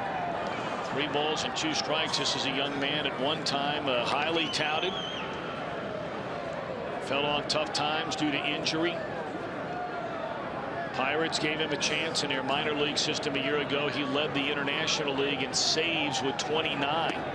And he's walked Darren Ruff with 1 out here in the 9th inning.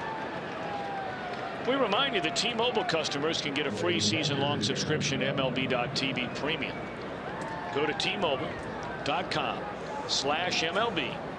Sign up now to catch every moment on America's fastest-growing LTE network. 1 on, 1 out. We're in the 9th. Phillies lead by a run.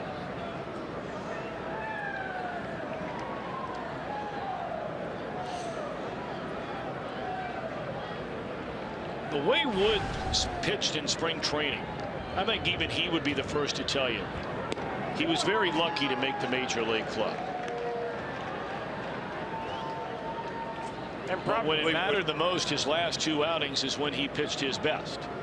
Well, he's getting an opportunity. No matter how you make the ball club, you've got to take advantage of it. Because going forward, there's going to be a revolving door of pitchers coming up and on this roster and being sent back out. You don't want to be the guy on that train or that bus heading back down to Louisville. He's got plenty of arm. That last fastball, 96.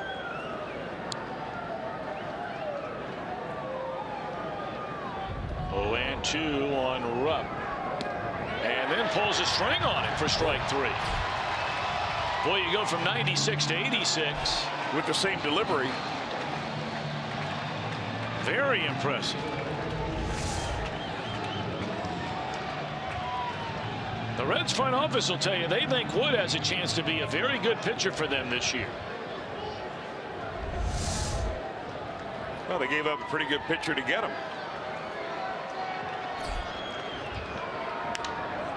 High fly ball down the left field line. Foul and a good thing. You're right. Off the bat of Borges. I'm corrected. It was a major league signing that they got him, right, on a free agent.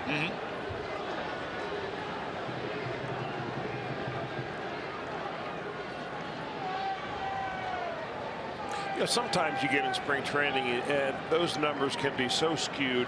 Those games can get away from you in a hurry. I mean, all of a sudden you look up and you've given up 4 or 5 hits in a row. You walk a couple batters. You can't get it together. And you realize it's really only the month of March.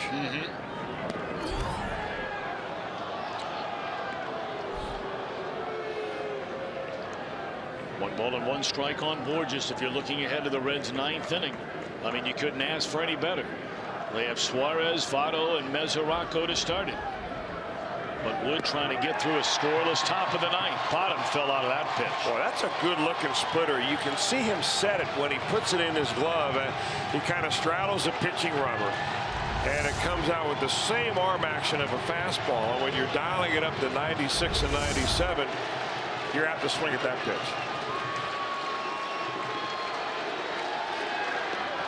In the dirt now, they have the runner caught.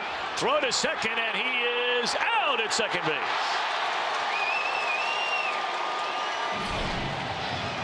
It's a nice play there by De Jesus. That ball tailed on him. He stayed with it. Here we go. Bottom of the 9th. Can the Reds win it?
Fans, baseball is back, and so are Super Saturdays. Ole Miss the first one this Saturday. Joey Votto and the Reds take on the Pirates. Arrive early, be one of the first 20,000 fans, and take home a Reds fleece blanket. You're going to need it. Presented by Coca-Cola. Our Volkswagen drive of the game is a man who will lead off the bottom of the 9th inning. All the way back in the very first inning, Eugenio Suarez drove one to the seats in left center field. That made it a 2-1 game. And guess what? That's our score here as he leads off the bottom of the 9th. The closer trying to nail it down. Dalyer Hinojosa takes over on the mound for the Philadelphia Phillies.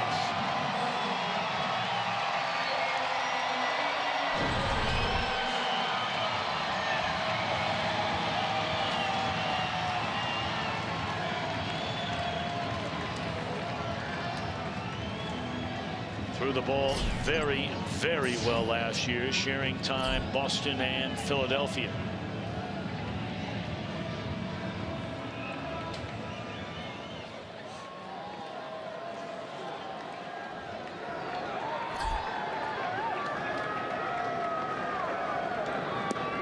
And it's ball 1 down low. He was claimed off waivers by the Phillies July the 15th. Red Sox only had him for a grand total of 2 years.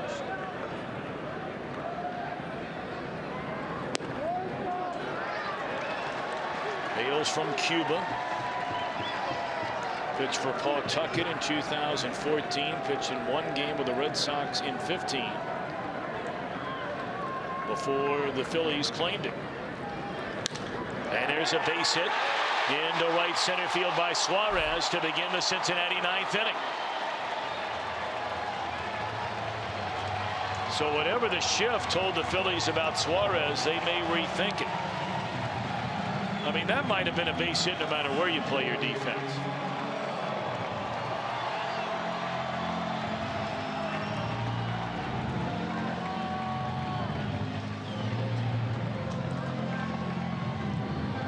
Well, now the question is, will they shift on Votto at all? Looks like they're going to play him straight up, but deep. They're moving the outfield back near the warning track. And of course, Votto came into his final at bat on opening day 0 for 3. Here he bats in the ninth inning tonight 0 for 3. We know what he did on opening day. Let's see about tonight.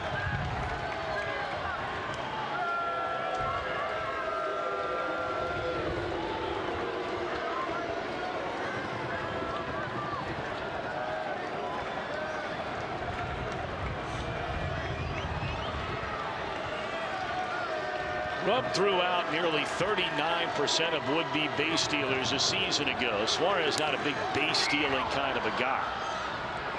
And down a run with all the big hitters coming up here in the bottom of the ninth inning. Highly unlikely he would be put in motion. Yeah, but what you do want if you're Eugenio Suarez is to get a big enough lead at first base to score on a Joey Votto double.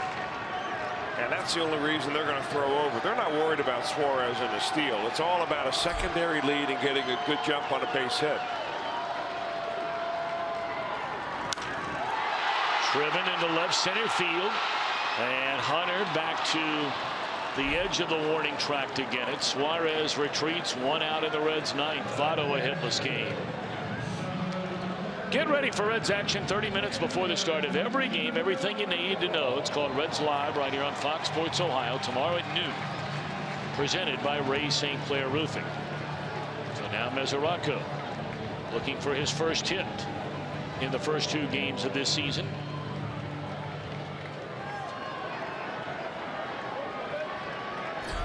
And Hinojosa gets a sign and set to go to Mesoraco.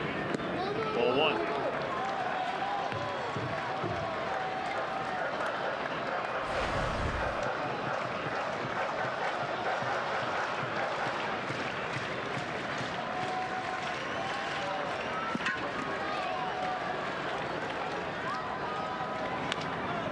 Little dribbling. It's going to stay fair, and Mesoraco will beat it out. Boy, the way he hit that bag, it almost makes you cringe momentarily. The way Cozart hit the bag last year, that was ugly watching Mesoraco hit that bag. Yeah, they swung hard and hit it easy, but perfect placement down the the third base line. Hinojosa sticks it in his pocket right there, but watch Mesoraco as he hits that first base bag. Lunging for with that last stride, and he kind of slipped over the top of it. That's got to be slick and wet from the rain. Tyler Holt will come on to run for him.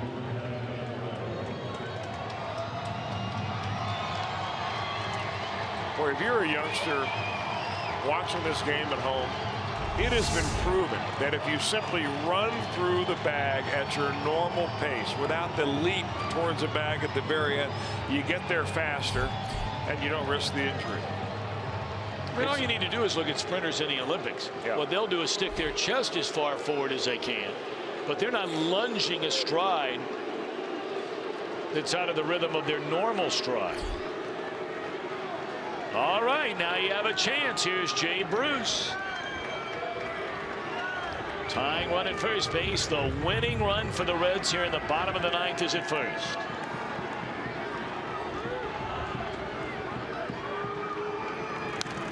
Oh, he had a fastball to hit there. He'd like to have it back.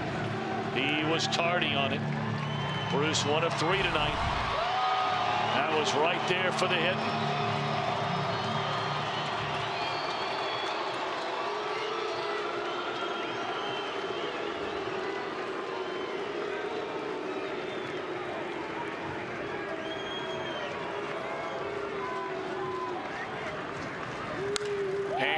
Suarez hit into left field. They're going to win. No, they're going to hold Suarez. They're going to hold him. Billy Hatchin holds up Suarez. And now the tying run is at third. The winning run is at second. After the single by Jay Bruce. Really nice bit of hitting by Bruce. He was late on the first fastball. He shortened his swing on that one, just got the bat head going on it.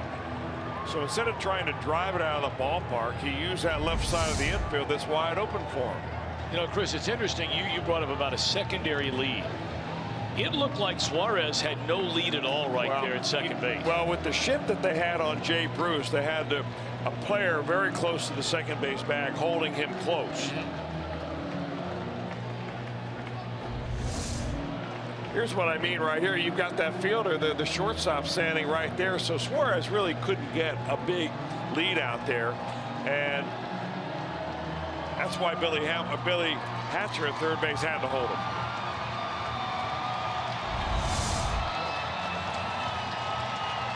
Well, here's Schebler, who has struck out swinging in each of his 3 times up tonight.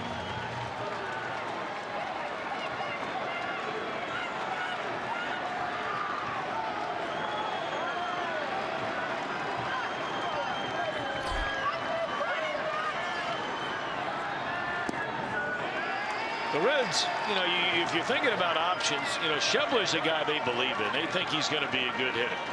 So they're not going to pinch hit for him here in the 9th inning, despite the fact that he struck out 3 times in the game. It's the second game of the year. They want to watch this young man play and grow. A chance to tie it or win it.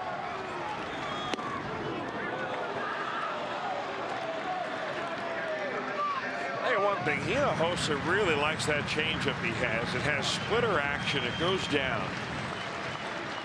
And when I think the whole ballpark thought that Schebler would get a fastball there, he ends up getting a changeup, and the count goes even 1-1.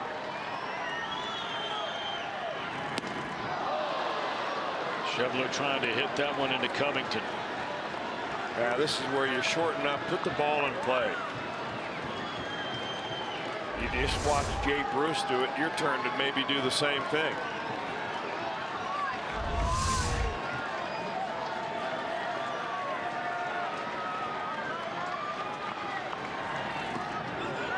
In the dirt. Count even at 2 balls and 2 strikes. We are in the bottom of the 9th inning. It's a nice block by Rupp right there.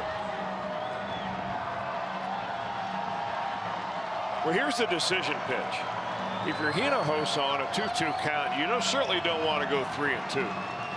Odds really favor the hitter on a 3-2 count rather than a 2-2 count, and Schebler has to know that.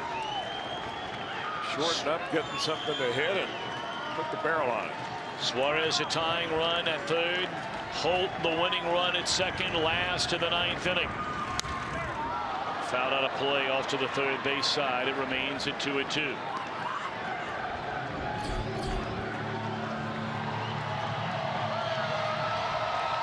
De Jesus Jr. next, but all eyes zeroed in on Scott Schebler.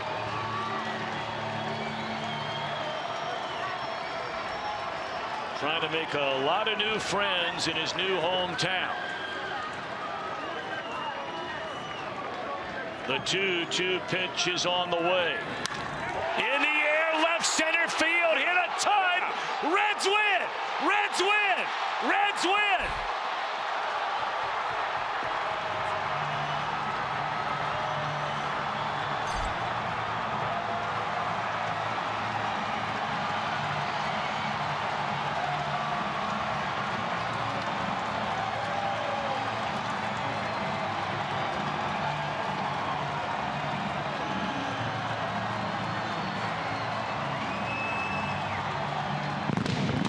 It was the 8th inning on opening day. The Reds scored 5 to beat Philadelphia. They're completely shut down through the front 8 today. But in the 9th, they have as many hits as they had in the prior 8 innings combined. Schebler, the double to left center to drive in 2. The Reds win 3-2, and naturally, this is our Miller Time moment brought to you by Miller Lite. How about that, Mr. Welch? What a great moment for Scott Schebler. I mean, hit it and hit it hard over the head of the left fielder. This was a no-doubter. Up against the fence with the bases loaded. They're all off and running. An easy game-winning double for Scott Schebler. Man, oh man, that is 2 uplifting wins in a row for this ball club. They're feeling pretty good about themselves right now. Look at the kid from Iowa. You think he's excited?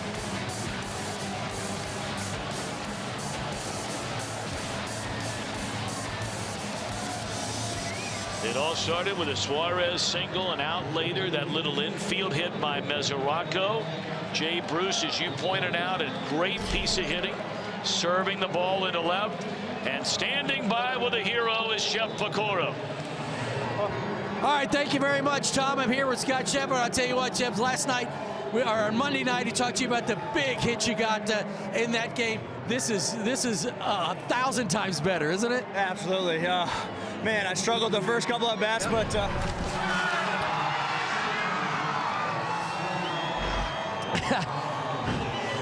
live TV, baby, right? Yeah. You know, I can't move that quick with the hip replacement here, but I still got out of the way a little bit there. And that one I didn't see coming either.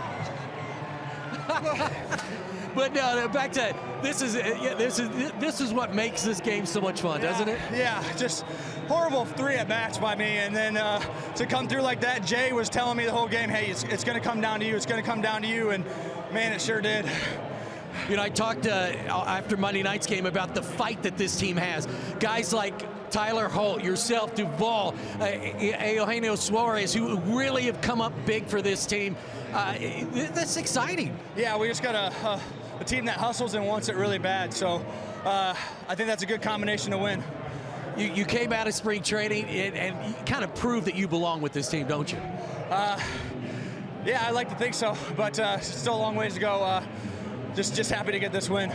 Everybody talked about this team, you know, maybe not being as good, but hey, you guys are 2-0, and that's the bottom line now. Getting out ahead and getting over 500, right? That's all that matters is keep winning. We got to have that winning attitude and just keep scrapping. Keep scrapping. He came with you with that changeup, and Tom Brenneman said everybody was thinking you're going to get a fastball. He throws that changeup to get ahead a little bit. Were you sitting dead red on the fastball? Yeah, because I hadn't hit it the whole night. So I'm guessing they're going to keep coming fastballs. Yeah, and then he threw me a changeup. I don't know if that helped me out by seeing something different besides a fastball, but it all worked out. Well, congratulations on a big night and a big win. I appreciate it. Thank you. Thank you, Scott. Thank you. Well, I tell you what, Tom, that was a heck of a performance, and that's one excited young man. Back upstairs to you guys. Boy, you're not lying. Good for him, Scott Schebler. Welcome to the Cincinnati Reds. A game-winning double as the Reds score 2 in the 9th to win it 3-2 the final. Oh, and it's chilly to get that tonight, man. It's in the summer night around here. You get it twice. Reds Live coming up next.